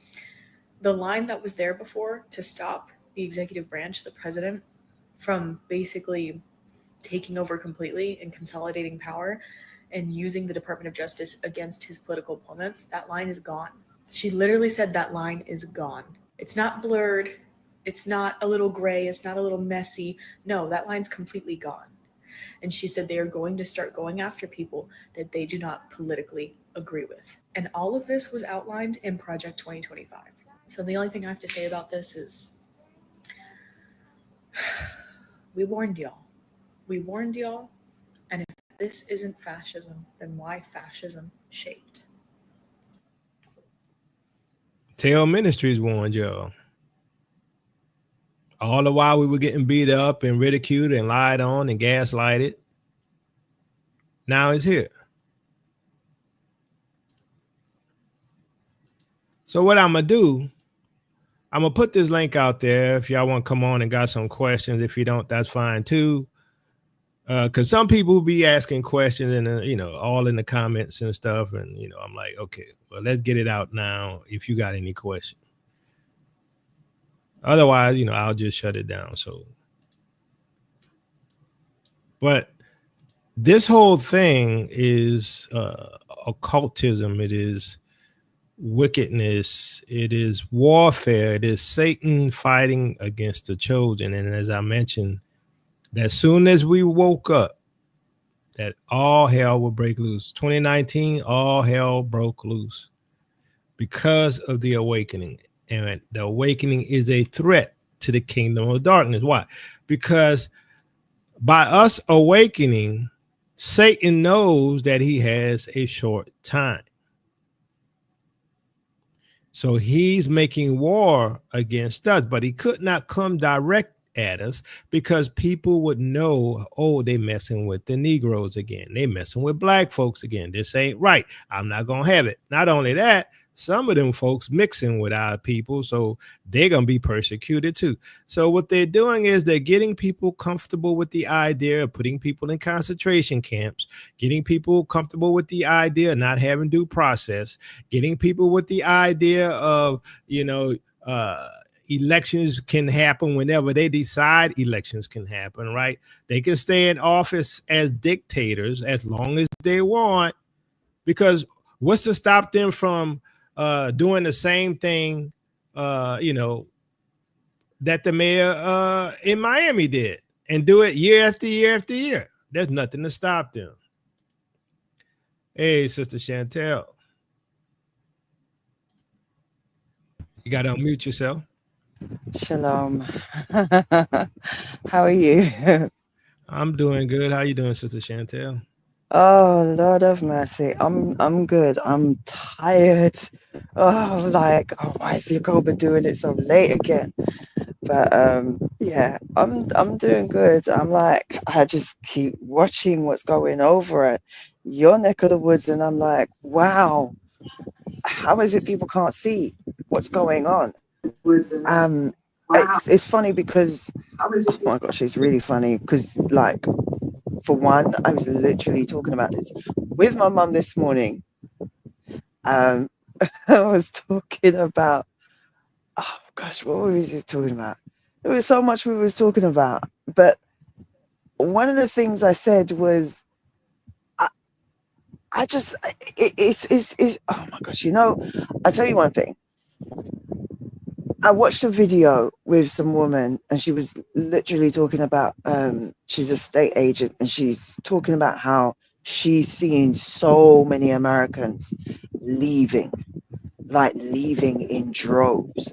Now, when she says Americans, we know who she's talking about, because she also says they were, they were well off, rich, because they can afford to do that. And I'm like, our people need to wake up and understand that this is real. This isn't. I get fascinated when I hear people. I still talk to people, and they're like, "Oh, you know, it's not going to happen in our lifetime." They can see when you point them to the scriptures. They can see that this is happening, but they'll say, "Oh, it's not going to happen in my lifetime," and I'm like, "What are you talking about? It's literally happening now. It's happening now." And then I'm hearing about bodies turning up.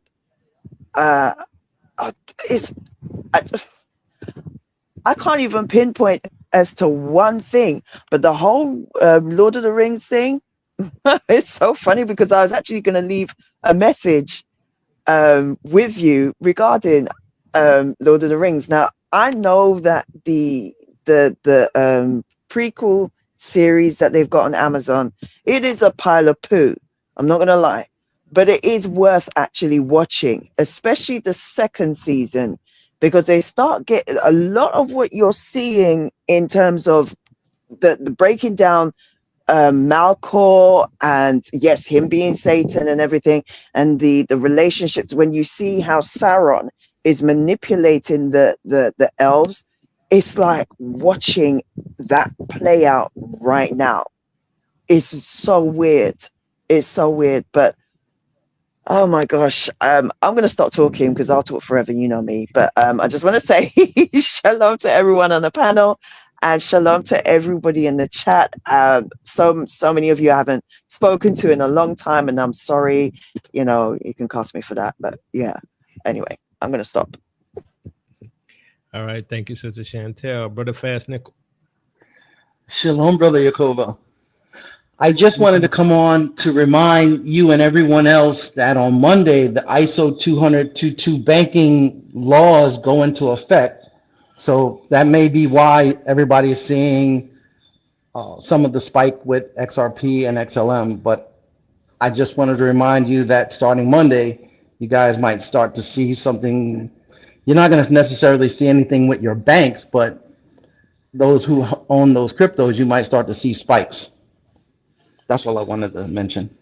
Let me ask you a question about that right quick. So I saw some guy say it, and I did a little research. He was saying that the ISO 222 are just a messaging protocol for the banks to use, and that it's really not going to affect XRP. What do you think? I disagree because XRP, 2 days ago, Bank of New York Mellon just got XRP's RLUSD as they're going to be behind that, and Ripple just put in their proclamation to become a bank. So Ripple is going to be one of the main gateways for everybody. Okay. All right. Thanks, Brother Fast Nickel. Brother Eric. Shalom, Brother Yakoba. Can you hear me? Yeah, how's it going? Doing well, going well. Well, better than one day at a time. Excuse me. Blessings to the chat. Blessings to the panel. So, Brother Yakoba, I have a question for you. Why do you think they're really interested in Greenland? I think it's because of resources and for positioning for the war against Russia. Okay, did you hear that there's a nuke buried in the ice in Greenland? Did you hear about that? Who buried that nuke? Who did that? The United States has the nuke. At one time, they was using it as a base, a go-between, a station, a base between them and Europe. And for some reason, they happen to lose this nuke, and they've been trying to recover it. Supposedly, I don't believe that's why. I don't know if you've been watching Sister Gates of Holder's latest channel and the thing she's been talking about, how the creatures, from times past, how there was all these unnatural creatures that was roaming this earth. Is it possible? Y'all know me. I like to think outside the box, and I don't have to be right. Y'all know my disclaimer. Is it possible that that nuke is not there just for show or just by accident? That they may detonate that nuke to release something, to open up a portal, maybe, to open up the gates of hell, maybe, and I release always those thought same that's what creatures. CERN was. I thought they were CERN, using CERN for that. remember, it says the gates, plural. I honestly believe CERN is one of them, one of those gates. But it says the gates of hell shall be open. Yeah. It's just a thought, just something to think about. Okay, That yeah, was I'm gonna my have to look into that nuclear thing. That's interesting. Yeah, I think they're gonna detonate it to release something, they're not trying to salvage it. I think they put it there purposely, but that's just me. All right. Anyway, thanks for Brother having Eric. All right. Sister Shonda, how's it going? Hey, Brother Yakoba, how you doing? How you been? Busy. I hear your book doing well. Congratulations. Thank you so much. Oh man, yeah, I've been busy. Praise Yah for, the opportunities, the open doors. It's it's been quite it's been quite a ride. I think over these last 8, 9, 10 years that, we've been in this awakening. For you guys, definitely way before me in terms of communication about it. But all of us kind of sounding the alarm for quite some time. Sorry if y'all hear my babies in the background. Y'all know I'm a mama of many. But nevertheless, I praise y'all for that. And thank you for continuing to, stand on the front lines. I know it's exhausting. I know it's exhausting. Yeah, it is. Especially when we're talking about these things. I was listening to Cut, and I generally try to keep my peace of mind these days because it's just so much. But I said, I was going to tune in, and we were talking about the whole Lord of the Rings situation. And it's so funny because the day I was watching a movie, and in the movie, it was talking about this like this alien. I'm a little bit of a sci-fi buff, but it was talking about this alien uh, outside invaders who were essentially taking over all the satellites. And it was based in Russia. They're taking over all the satellites so that they could take over the communication. So you had said, I think you were saying that someone said you can't trust what you see or what you hear. And in the movie, they were like able to take over the phone, sound like someone that, was maybe a loved one. You thought it was your loved one, but it really wasn't your loved one. Take over the video camera. You thought you were looking at your loved one, but you were looking at an avatar, and they were all pushing the same agenda. And when I saw that, I was like, oh my goodness, like this AI has the capability. And I've been watching a lot of these AI videos lately where they have the capability of being able to go in and pretend like these false accounts, right? These false social media accounts pretend like they're humans, and they're not. It's a big thing, especially in our community, because a lot of these AI are projecting those stereotypical type of things about the Black community. I'm gonna go deal with my son in a minute because he's acting a fool. But I just thought it was very interesting that you talked about that with the AI. So let me go ahead on mute, and I'm gonna let you go ahead and say what you got to say about that. Okay, yeah, I think that AI is very dangerous. I believe that AI is also very helpful, right? Because there's a lot of information you can get from it. You just have to know how to use it, because it will lie. It will give you false information and false viewpoints. Now, the thing that I notice about the way that the powers that be is using AI, they're creating AI influencers, right, on social media. And I notice a lot of our people can't tell the difference between an AI generated influencer and a real human influencer. I can tell the difference. It's slight, right? It's usually like the way the images are generated, right? They're too rich sometimes. And also there's certain things like for instance, one of the AI generated images was the so-called Haitian fight, right? It looked real because I thought it was real at first till my brother said, nah, that's AI. I said, why? Because you could see this guy walk right in front of the camera doing nothing. And that's sort of how AI does, right? It no purpose whatsoever with this guy walking in front. And so, you know, you got to be careful. There's so much AI out there being used to deceive people. So, you know, we are in the times that the Most High said, you know, that if possible to deceive the very elect. These are dangerous times. And not only that, not only do you have AI, you have agents, as I've said as well, within the community to promote an agenda because they're getting paid. And what I find is that our people are not discerning enough to check everything, right, that is told to them or communicated. I try to check everything, right? I try to check everything. I mean, maybe I might get deceived every now and then. I don't know, but I try to be careful with that. So, all right, ADR. Hello, Brother Yakoba. Hello, chat. Um, I just have a question. So I've been in the truth, I think, at least since 2018. I've been trying to wake up my family. It's been proving to be difficult.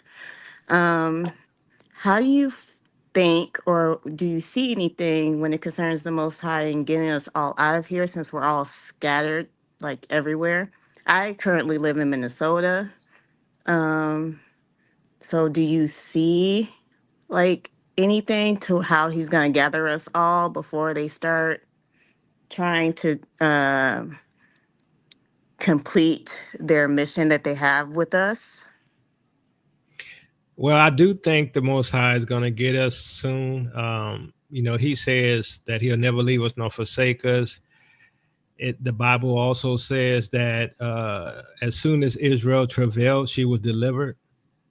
So how he does it is the question. I'm not sure how he's going to do it, but I do believe he will do it. And when we look at, you know, the prophecies and we see all these things happening, one of the things I've asked the same question and tried to reason how this can come about. And one of the things that I've always felt, and I'm not saying it's going to happen this way, but that some kind of way Africa, at least maybe sub-Saharan Africa, you know, the Sahel states and maybe others are going to come to our rescue, right? The Most High going to get them to influence the power structure because the power structure needs their resources. And if Africa say they're not giving them any resources, then I think, you know, they would have a problem. You know, I'm sure they want to invade. And that's why they were saying that, you know, terrorism is happening in the Sahel. They do plan on invading the Sahel, but I don't think they're going to be able to do it. And also, if you notice, China is aligning themselves with Iran, right? So that America and the Western nations are possibly going to end up in a two-front war. And so what I think is going to happen is that there's going to be an economic crash. We're going to have hard time getting supplies, you know, food supplies, all of the things we used to going to the store to get. We're going to have hard time getting those common things, you know, like let's say cooking oil, stuff like that. We're going to have problems getting those things, you know, as we saw with the people who attacked these ICE agents in Florida. I believe that was a psyop, but I believe that is a beginning for a multi-pronged attack on the nation through these cell groups, right? And so, you know, if you look at, and the reason why, you know, to me, a sign that that particular incident was probably a psyop is you notice 9 out of 10 of them were white folks. One of them was an Indian. That's typical of the people who would work in psyops, right? Most, not saying black folks wouldn't, because they have used black folks as, you know, those type of, you know, agents.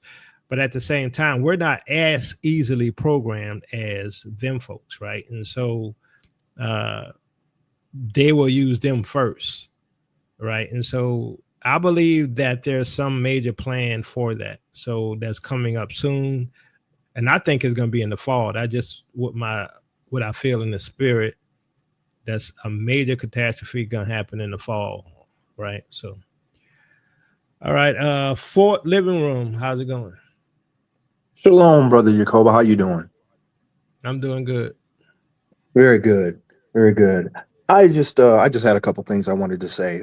Firstly, I want to say thank you for all that you do. I think you're doing excellent work in everything you've done. It's because of you that I made the choices, some of the choices and decisions I made, and brought a lot of this to you know you brought a lot of this to my attention as far as everything that's going on right now. I just wanted to also say that we had been on the continent for a little while, and then we'd left, and then we'd gone back to the US for a while. And I did not realize how heavy the spirit of oppression is back in the US. When we went, we had to go back and handle some logistics and some business to take care of some things here. But it's heavy. It's very heavy spirit, and Oh you yeah, don't realize it's very thick, right? extremely, extremely. You don't realize it until you leave and then come back, and then it was just like, whoa. But with all that being said, I just want to offer some encouragement to the family. I'm not rich. I don't have money like that. We're not wealthy, but in us being faithful, the Most High has delivered us from everything that's going on over there. We actually have just been back on the continent for like 2 days now. I'm still jet lagged and everything, but I really wanted to get on and be a voice of encouragement. Don't it's not about your finances. It's not about who you are. It's not about what you're doing. It's about having faith, and it's about listening to the Most High and telling him, and him telling you to move, and you actually listen and know when he's speaking to you to move. We over here now, uh we're doing okay, you know what I'm saying? But it we're not like, again, we're not wealthy, but there's a sense of comfort knowing that we made it here and that the we're out of that spirit of oppression. I just want to encourage everybody to stay focused on the voice of the Most High. He is true and he is faithful. Listen to what he's telling you. He already told you to flee. He's already told us to flee. He already said that to get up out of Babylon. So just be faithful and just listen for what he's telling you to do, because he's not going to fail you. And that's all I got. I'm gonna let it go right there. Thank you, brother Ecole. All right, thanks for it. Digital boy. Oh, can you hear me? Yeah. How's it going, everybody? Yacoba, man. Oh my goodness, you're always on point, man. Always on point. I don't even know where to begin. It's like it's so much going on, but I know one thing. We got to get out of here. We got to get out of here, man. We got to get out of here. And like the brother said, the spirit of oppression is heavy, real heavy. And it seemed like some of the brothers and sisters that I be talking to, some of them, they believe that, oh, they believe in this cat. And I've been debating with jokers about that. It's one particular brother. And I'm like, man, listen, when Moses brought the people out of Egypt, our brothers, the ancient ones out of Egypt, some of them wanted to go back. Some of them wanted to go back. They didn't want to, they don't want to be free. And everybody that comes to Babylon becomes a slave to Babylon. People are fighting to come here. And, I spoke to a couple brothers from the, from Africa and stuff. And because of the type of, business I'm in, I speak to a lot of people from all over the world. And I always ask that question, why do you come here? Why do you come here when you have people that look just like you? Why do you come? We had no choice. We were stolen and brought here. And we forgot our way home. And the only way to go home is through the Most High, because he promised to get us out of here. But you got people coming here, man, to be slaves to this place. And it's amazing. It just wears me out. And they don't get it. And some of the brothers say, man, I should have stayed home.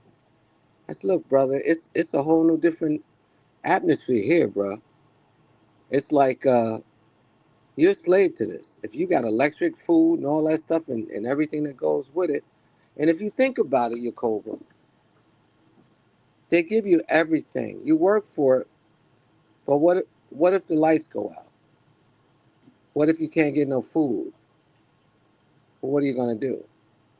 And it's going to come a time when that happens. And they're going to be sitting someplace, so they think they're going to be sitting someplace very comfortable. They're going to try to get up in space. They're going to try to go underground, but nobody's going to get away from the judgment. And I'm a land right there, my brother. Just thinking out loud. Peace and blessings. All right. Thanks, Digital Boy. Timmy? Hey, how you doing? Hello. Yeah, this is gonna be here. Hear me? Yeah. Is Okay, it Timmy or Teamy? How you pronounce that? Timmy. It's Timmy. Timmy? I have to. Okay. My family is leaving somewhere. We're going to a restaurant, but I'm actually back in the United States, and I'm happy. It was nothing but chaos. When we left, that's when they had the missile strike. So I'm actually happy that I left before it got bad. But it's interesting. My mom is. I never in my life heard her say that the true Hebrews were black. And she started telling me stories about how, like back in Nigeria, they have like a lot of the colonizers stole from Nigeria when they came to colonize, and how she knows that those people over there in the Middle East are fake and everything. We had an interesting conversation that we never had before. So I know definitely the awakening is happening. But furthermore, there's a lot of things that's happening regarding technology. Is getting crazy because, I go to school to learn, and I noticed that there's a teacher who was trying to push something that was a little awkward. What he was trying to push was AI rights, AI and technology rights. This before you started talking about it. I'm older than other people over there, but I'm glad that the younger generation are not completely stupid. Because a young white girl is like, why are you talking about AI rights when there are civil rights issues with humans? But he brought up a story about I brought up a story about how a man in China got put in an asylum because he fell in love with the AI in work. And honestly, the professor didn't see anything wrong with this. I'm like, this grown man is sitting here trying to push something that's nefarious, obviously, because a lot of his ideology, it seemed like he's trying to push people away from God. Like he will make question like, if there's a God, can AI be a God, and all this backwards nonsense, and I would challenge him. But it's definitely in our school. But now I see another degree. It was the alpha degrees that they will push. Now it's like they're trying to push sexualizing these weird, like this AI and technology. How can you even comprehend such things?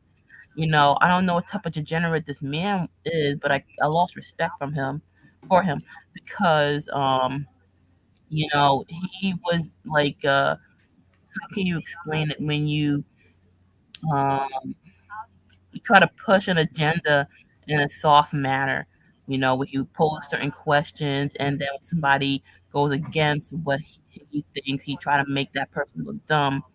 But praise God that people are smart, and the young people were smart in class. They challenge him properly, but not everybody's that smart, and people like that need to be pulled out of class. But I think this is the whole agenda. Anyways, I'm happy to be back. I will be leaving to join dinner with my family. Um, the one thing I noticed when I came back to the States is pricing. How much you spend just to buy food. I told my mom, you need to start stocking up. She used to think that I'm crazy for stocking up. Now she sees the value of it, and I do see an awakening with a lot of people. I think that people are not ignorant. I think they either choose not to to know the awakening, or they know and they acknowledge it. It's like people who are coons. Like, you either choose to fight against white supremacy, or you choose to be a coon and continue picking the cotton. That's how it is today. All right. Thank you, Timmy. So, Timmy. So we're going to get final comments. Sister Chantel, final comment. Hi, can you hear me? Yeah, I hear you. Okay. Well, first of all, thank you for having me on. I just wanted to say a few things. I wanted to say to Brother Eric, because like me and him, we pretty much see the same things. I know what he was talking about in terms of Tule, because I literally just finished watching Sister Gates the Holder today, so that's kind of fresh in my head. But one of the things that like you said, Brother Eric, was the CERN. I don't know if it was. I think it might have been you actually, Yakoba. I don't believe that CERN is the gate. I believe that CERN is the key that turns or unlocks the gates.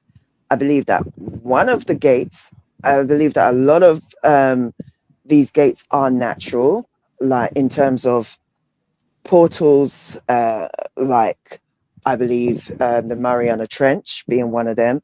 I believe, was it the Trafalgar? What's it called? Not Trafalgar. Oh my gosh, what's oh my gosh, the triangle, Bermuda Triangle. My goodness. I'm tired, you know, I told you it's late. The Bermuda Triangle, and then you've got all these other kaleidoscopes that they have at all these different universities. I agree with what Brother Eric was saying in terms of it does say that the gates will be open. So I do believe that with this unlocking, because it's like, am I the only one that sees a correlation with the fact that they, from 2014, when they turned this thing on, and it's been going, we have seen a steady increase in their wickedness. It's like, right, it's like the wickedness that has seeped through. It's like it's what's it like attracts light, so it's seeking out darkness.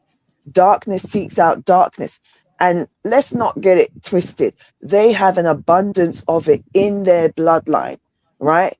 They have atomic levels in their bloodline, so it's like this darkness that has come up from the depths is seeking them out, and that's why we see so much of how they're carrying on. And we look, and we're not really shocked. They can surprise us, not in terms of shocked, but just wow. But it's like it's getting so bad. They are getting so bad that even I don't think they realize how bad they've become. You know, so. And Sister Shanda, yeah, my mum's got your book as well, so she's like constantly reading it. She's like, oh my gosh, this is so good. So I'm gonna get my copy as well soon. And I've got your book as well, Nicole, but I need to sit down and properly read it properly. But one of the things, this whole AI thing in regards to what you were saying, there's a film that I've been saying, and it's just come out recently in the last few weeks, but it's Mission Impossible, Dead Reckoning. They had part 1 that came out I think 2 years ago, and then part 2 that came out just this year. And I'm telling you, oh my gosh, you watch those movies. I think part 1 is on Netflix, so if any of you have Netflix, I really do suggest you watch it, because the opening monologue of them talking about what AI can do is exactly what you was talking about, how they can manipulate your voice. You literally see it in the film with AI taking over one of the characters' voices. So yeah, there's so much. And I think Digital Boy Filmworks said the same thing. It's like, where do we start? Because I knew what I was going to say when I came on, but it was like, after like trying to pull it all up, there is so much that's going on. So, but thank you for having me on, Yakoba. And I want to say shalom to everybody in the chat and shalom to everybody on the panel. Thank you. All right. Thank you for coming on, Sister Chantel. Brother Fast Nickel. Brother Yacob, I have a question for you. So I think last week your show, you mentioned about the Most High using some of us with superpowers. Yeah. Have you seen the series on Netflix, Supercell? I didn't watch it. I heard about it. Okay, because in that, you know, sickle cell is a disease that tends to hit the black community, and in this series, Supercell, those that had sickle cell, some of them had these special powers. And when you and you know, because we know that they know things that they keep hidden. And so when you brought up last week about the superpowers, I tied it to that series Supercell, and I was just wondering, is the thought may be that the Most High may use some of us, and maybe we even have a gene in some of us that He will awaken to give us superpowers to fight against some of these entities. I can't answer that one. I'm like, there's always a physical and a spiritual connection. There's always both, right? So I leave anything as possible because, be honest with you, when I look at the world and some of the strange out of place artifacts and all these things, I believe the world was completely different than today. And I think people will think, you know, you're crazy. I believe a lot of the, you know, flat earth guys are correct, and the whole reset stuff. I think all of that, like the giant trees and stuff, it all makes sense based upon stuff I've seen, right? So some people think that's extreme, right? But I mean, look, we never would have believed they could have you know, a machine like CERN, you know, creating, you know, whatever they're doing, right? I think it's a portal that they're creating, but I think the ancient world was more like mythology. That's my opinion, right? So, all right, thank you, brother Fast Nickel. Thank you. All right. Brother Eric. Blessings, brother Yakoba. Blessings to all of you guys that's in our community that is using your anointing to help our community. Sister Shonda, brother Fast Nickel, brother Fort, living, or everybody that's using their God given talent to bless us. I just want to big you guys up. And Miss, can I ask Miss Temmie where she says she moved from? Where she says she left? Sister Timmy. I didn't hear her when You she there? said she left. Or... You there, Sister Timmy? Okay, she must have stepped away. Yeah, anyway, but big ups to you, brother Yakoba. Like I always tell you, you know, you're always on point. I understand you. I know you have love for our people and you're just trying to warn us. You know, may less casualties happen because of you yielding to the spirit and trying to wake our people up and direct us in the right path. So bless up to you for that and keep up the good work. Blessings to your family, brother Teo, and just keep doing your thing, bro. Don't worry about what people say. Listen, this thing coming to an end fast. Seem like. Oh yeah. Yeah. You know? Yeah, it seemed like. Yep. We do what the Most High said. Love Him and love each other. I think we'll be fine. I really honestly believe now there going to be some issues. Yeah, the Most High said there's going to be. They're going to put some of us in jail. They're going to kill some of us. Well, they've been doing that. What's new? I know. Exactly. You understand? But if what hasn't been happening is us loving each other like we should. That what we have not been doing. So we need to get on that. Blessings to you, brother. Keep up the good work. All right, thanks, brother Eric. Sister Shonda. Okay. First off, y'all forgive me. I did not give any proper greetings to the family that is on the panel and in the chat. Shalom to all of you. It's just I haven't talked to Brother Yakoba in a minute. It's been a while. So I had to give a shout out to my bro.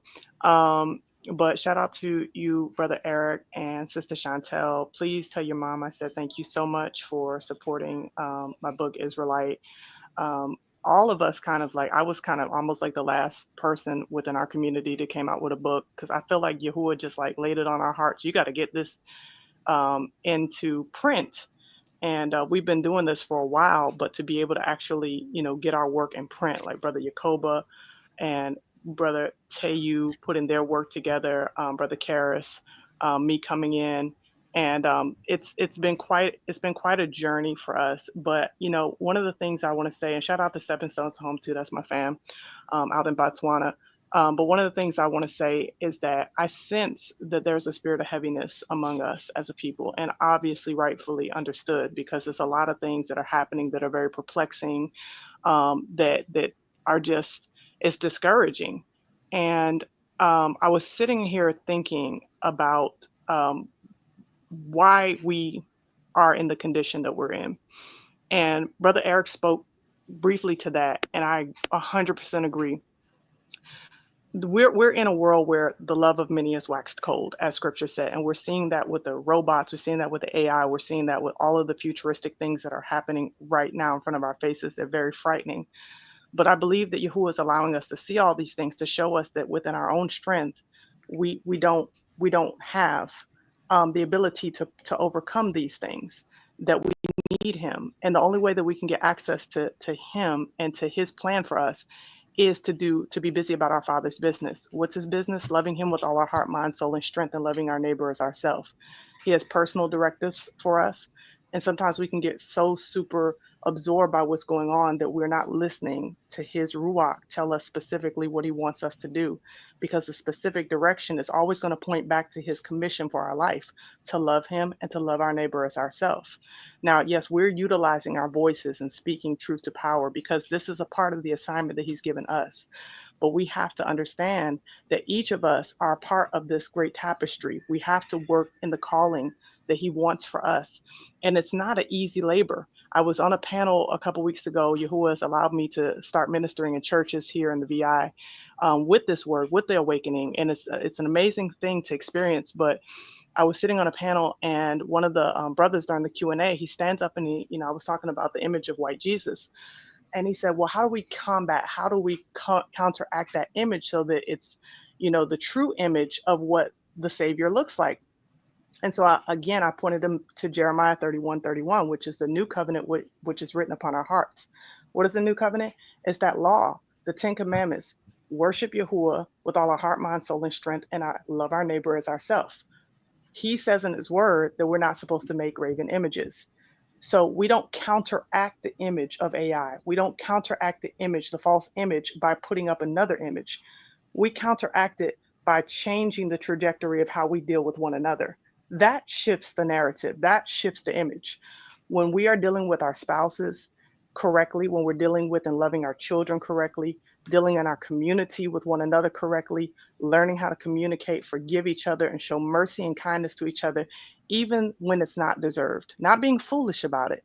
But when we start operating in that as a unified front, whether we're in the United States, whether we're in the diaspora, whether we're in the continent, when we start unifying collectively and stop allowing the oppressor to divide us, then we change the global image of who we are, and we change the image of who our Savior is. So it's great to have all the information, but the information is there to call us back to our Most High, that we may worship Him in spirit and in truth, and we may love Him with all our heart, mind, soul, and strength, and love each other, our neighbor as ourselves.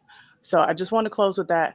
I pray that all of us continue to just seek Him and seek His will for our life, because His word is coming to pass.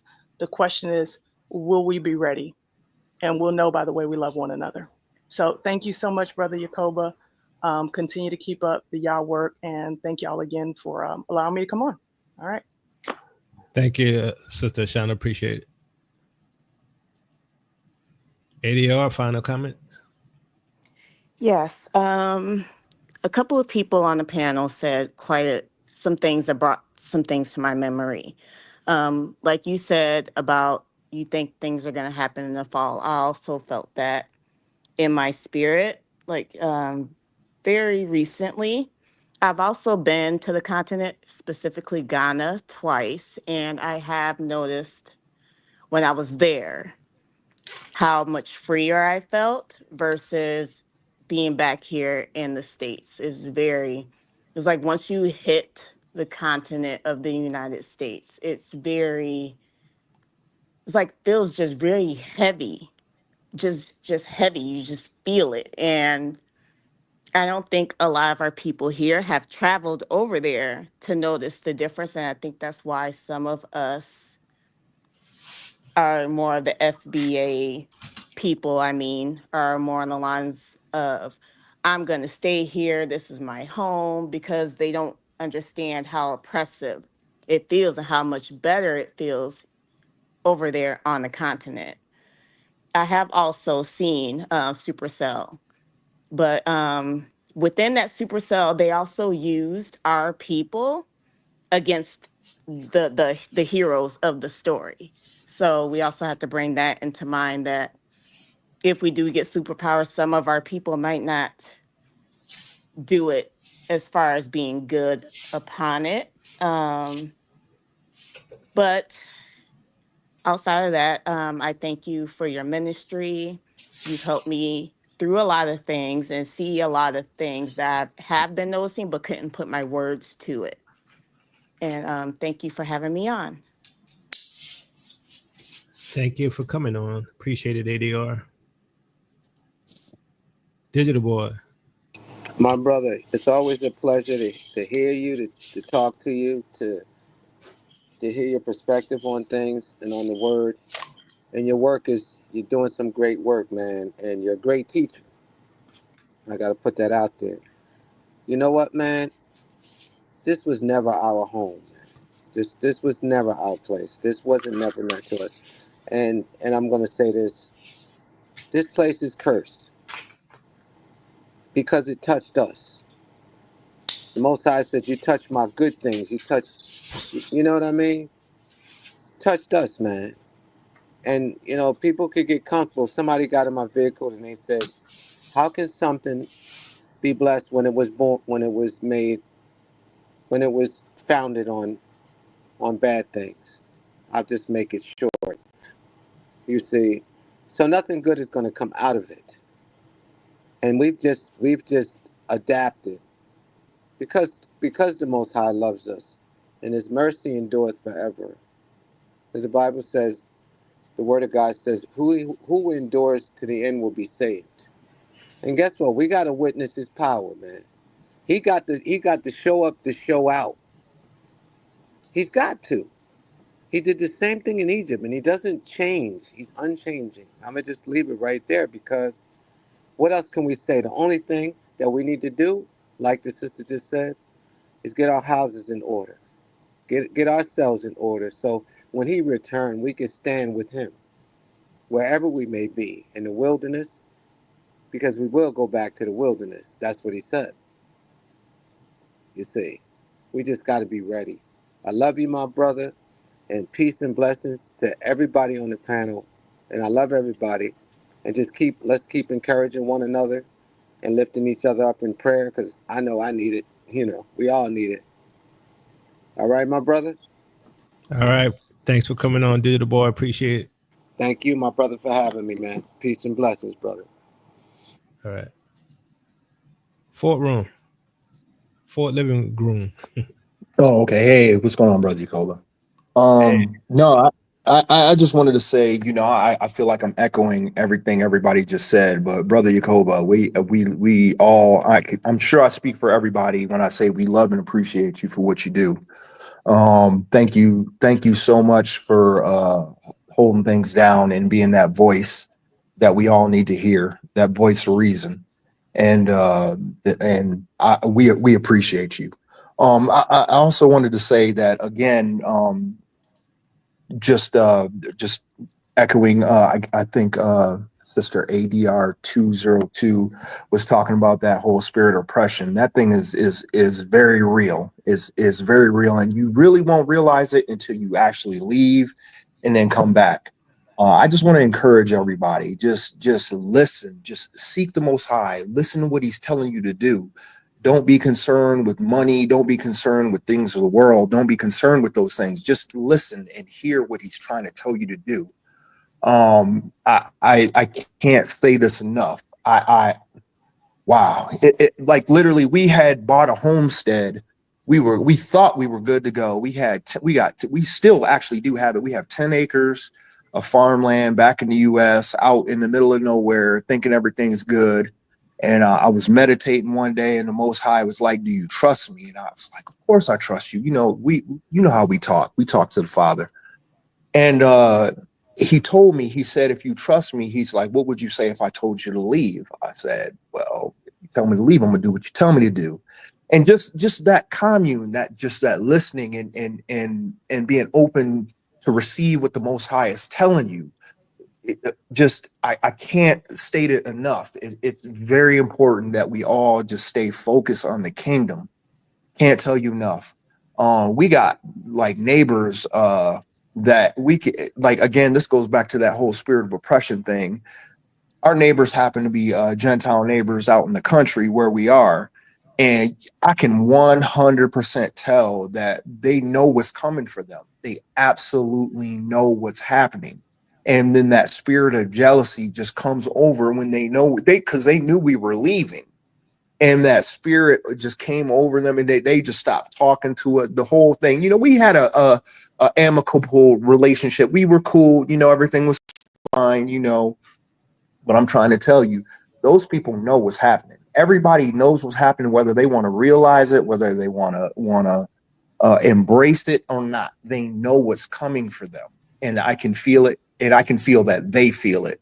So stay focused, stay on target, stay focused on the Most High, and I'm praying for everybody. That's pretty much it. Thank you, brother. So let me ask you a question right quick. Are you in Rwanda or where you at? Yes, sir. Yes, sir. I'm in Rwanda right now. We just got back here again 2 days ago, and yeah, it's amazing here. Go ahead. You wanted to say something, brother? Yeah, I was just curious where you was at. I sort of remember that you was in Rwanda. I just wanted to make sure that's where you know. Yeah. Mm-hmm. But you say you're back in the States right now, though, right? No. Actually, we just left the States and got back to Rwanda. We've been back for like 2 days now. Like I say, I'm still jet lagged and everything, but yeah, we're back here now. Do you have a channel where people can do y'all show the area Rwanda and all these things, or on your channel? It's crazy you asked me that, because I literally when right before I left, I invested in some media equipment, and I'm starting to document. I ride motorcycles and whatnot. I'm starting to do some touring of the cities and all the area, and I'm going to start doing more interviewing and just other things, just to encourage people, and show them what life is like, as an expat over here. So my YouTube channel is fortlivingroomhomestead.com. If anybody's interested in checking it out, we're going to be starting to upload stuff soon. And we're also on Facebook and Instagram as well. So if you look up Fort Living Room or Green Arc Farms, that's our business over here in Rwanda. So Green Arc Farms, Green Arc, anything of the sort, you should see the logo on my picture, and that's pretty much us. Okay. Thanks for coming on, Fort. Appreciate it. Thank you, brother Jacob. All right. Timmy, final comment. I think she's gone. All right, Timmy. Thanks for coming on. Appreciate it. All right, fam. So I would say, the biggest thing that we have to do is, one, make sure that, we in the will of the Most High, and that our hearts are right towards him and towards each other, and esteem others more than yourself, right? I think we have a problem with that in the Israelite community, and it is hard to trust people because of all the dirt that's been happening in our community. And but based upon the darkness that is here, right, I would say that the person, even with common sense, can see that we're in trouble, right? That we are, they haven't officially declared, but we are in a martial law situation. And so if you understand that, which, it boggles my mind, just because they don't tell you that we're in a martial law situation, and people don't realize that we are, that they think everything is fine. And You know, like, you know, I just don't get it. Like, you know, people want to go buy a house. They want to go buy a car. They want to continue the life that we've had 20 years ago. But those, in my opinion, those days are over. Right. And so they're implementing the control grid. Right. They're implementing Palantir. Right. Both the software and the global tracking system and the AI surveillance. Right. Just as in Lord of the Rings. And so we got to understand that, you know, some people, you know, and I know people don't like to hear this. Some people may make it. Some people may not make it. Right. The scripture does say they overcame him by the blood of the Lamb and the word of their testimony, and they loved not their lives unto death. We don't know if we fall into that. Right. We hope and pray. I'm believing the Most High for deliverance. Right. But we gotta be at work, right? We have to support one another. We have to promote the gospel message, both the gospel of the deliverance of Israel and the gospel of grace, right? Where even Gentiles can be saved and part of the kingdom of Yahuwah, right? So, you know, I don't believe salvation only for Israel. I believe the contract, the covenant was with Israel. And I believe initially, yes, it was for Israel, but even the stranger could come and participate in those practices in the feast days, right? They could get circumcised. They could be part of the family. They had an inheritance, right? So I think we have to understand that we are the older brothers, and we have to let the younger brother, which is the believing Gentiles, know, hey, the Most High don't play, right? You best obey his law, statutes, and commandments, right? This whole thing about the law is done away with is a deception. When the Bible is clear that it's not done away with. So if you notice with what we have seen today, you know, with the mayor of Miami and, you know, all of these things that they're doing where they're, you know, ignoring the rule of law, that means that you're not safe. That means they can pull you off the street and disappear you, and your family don't know where you're at. Right. This is where we're at. We're in Nazi Germany. We're dealing with Gestapos. Right. And if you don't understand that, you know, and you think, you know, this is a safe place, it is not safe. Right. And your local police can't protect you from the federal. Right. So we are in a dangerous situation. And I hope y'all realize that. But, you know, like I say, I'm not here to cause no fear, but I'm not here as well to make you feel like you don't have nothing to worry about, because we do. And you have to be wise as a serpent and gentle as a dove. And my recommendation is, you, like I said, you don't have to believe me. If you can afford it, right? If you can afford it, I'd be gone, right? I would leave. If you can't afford it, then you trust the Most High. You pray that the Most High make a way, right? Give you the means and the resources, and, you know, deliver us from this place. Because I'm gonna tell you, without the Most High and without each other, we're not gonna make it, right? And these people are surrounding us, right? It's like when the Most High said, when you see Jerusalem surrounded by armies, know that the desolation thereof is nigh. We're in that type of situation. We just happen to be in Babylon, right? So right now we're going to see a lot of crazy things. Like, for instance, I've noticed there's been a lot of earthquakes and a lot of storms and floods recently. And I think that's because, you know, as they stated in the Deagle report, you know, they're going to reduce the American population from 350 million to 100 million. Now, how do they accomplish that? Right? I mean, right now, it looks like there's many ways that they're accomplishing that.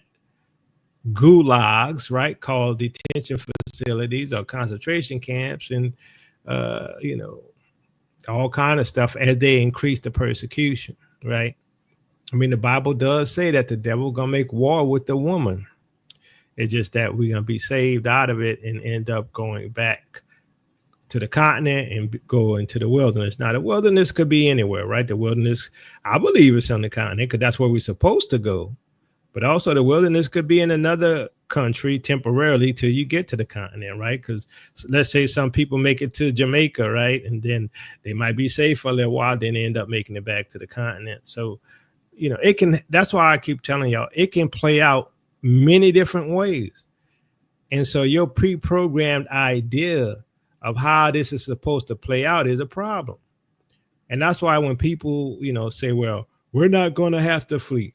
We're just going to wait till the Most High come and get us. And I'm going to get my wealth. I'm going to get my money. I'm going to get my gold. I'm going to get my silver. I personally think it's a misunderstanding of the scriptures, because we obviously have to go into the wilderness first, and you're not going into the wilderness with money, right? I know they left Egypt with wealth, but we're in a different scenario. We're in Egypt/Babylon. And I believe the wealth comes when everybody comes back. I believe Isaiah 60 happens when the Gentiles carry us on their shoulders from every country we were dispersed in and come back. That's what I think is going to happen. But hey, I'm not the Most High. I'm just letting you know how I see it, right? Think about it, seek the Most High, because, you know, it may not be exactly how you picture it to be. And that's all I've been saying. Not telling you what to do. I'm just saying, be cautious and be wise, right? So, fam, if y'all want to support us, you can by becoming a patron. You can also support us by Cash App, $TEOTW7101, right? You can also go to the Till Ministries website and click on the donations tab. And also understand this, right? I have to make this clear, right? If you want to support us, this is the means to support us. Patreon, right? Cash App, and the other options that we have on the donations tab. I'm not giving you my personal account. I'm not doing that, right? If you can't support us through Cash App or the other options that we've made, then, you know, hey, you know, support one of the Israelites who are in need, right? So, you know, support the Israelites who might have trouble paying their rent or paying their car note or getting foods. Support them then, because if those other options aren't enough, I'm not giving my personal information out, right? So love y'all, family. Love you with the love of the Messiah. Peace and blessings, Israel. Your captivity is ending. Well, family, the wait is over. The moment has arrived where truth emerges triumphant from the shadows of history. Introducing the true Jerusalem, the lost kingdoms of the Israelites. The groundbreaking work by me, Yacobe Vale, a journey into the past that reshapes the future. I cut through centuries of misconceptions with piercing clarity. This book delivers a compelling case packed with evidence that commands attention and gonna get some respect. Come with me for a second, family, and discover how these thrilling civilizations flourished, protected by towering highlands and sustained by advanced engineering. Some have asked, where is Jerusalem? Is it the land in the Middle East? I say no. It is in the highlands of Ethiopia. With hours of groundbreaking research, this book brings in a new revelation, and it will transform your understanding of African history and its connections to the ancient world.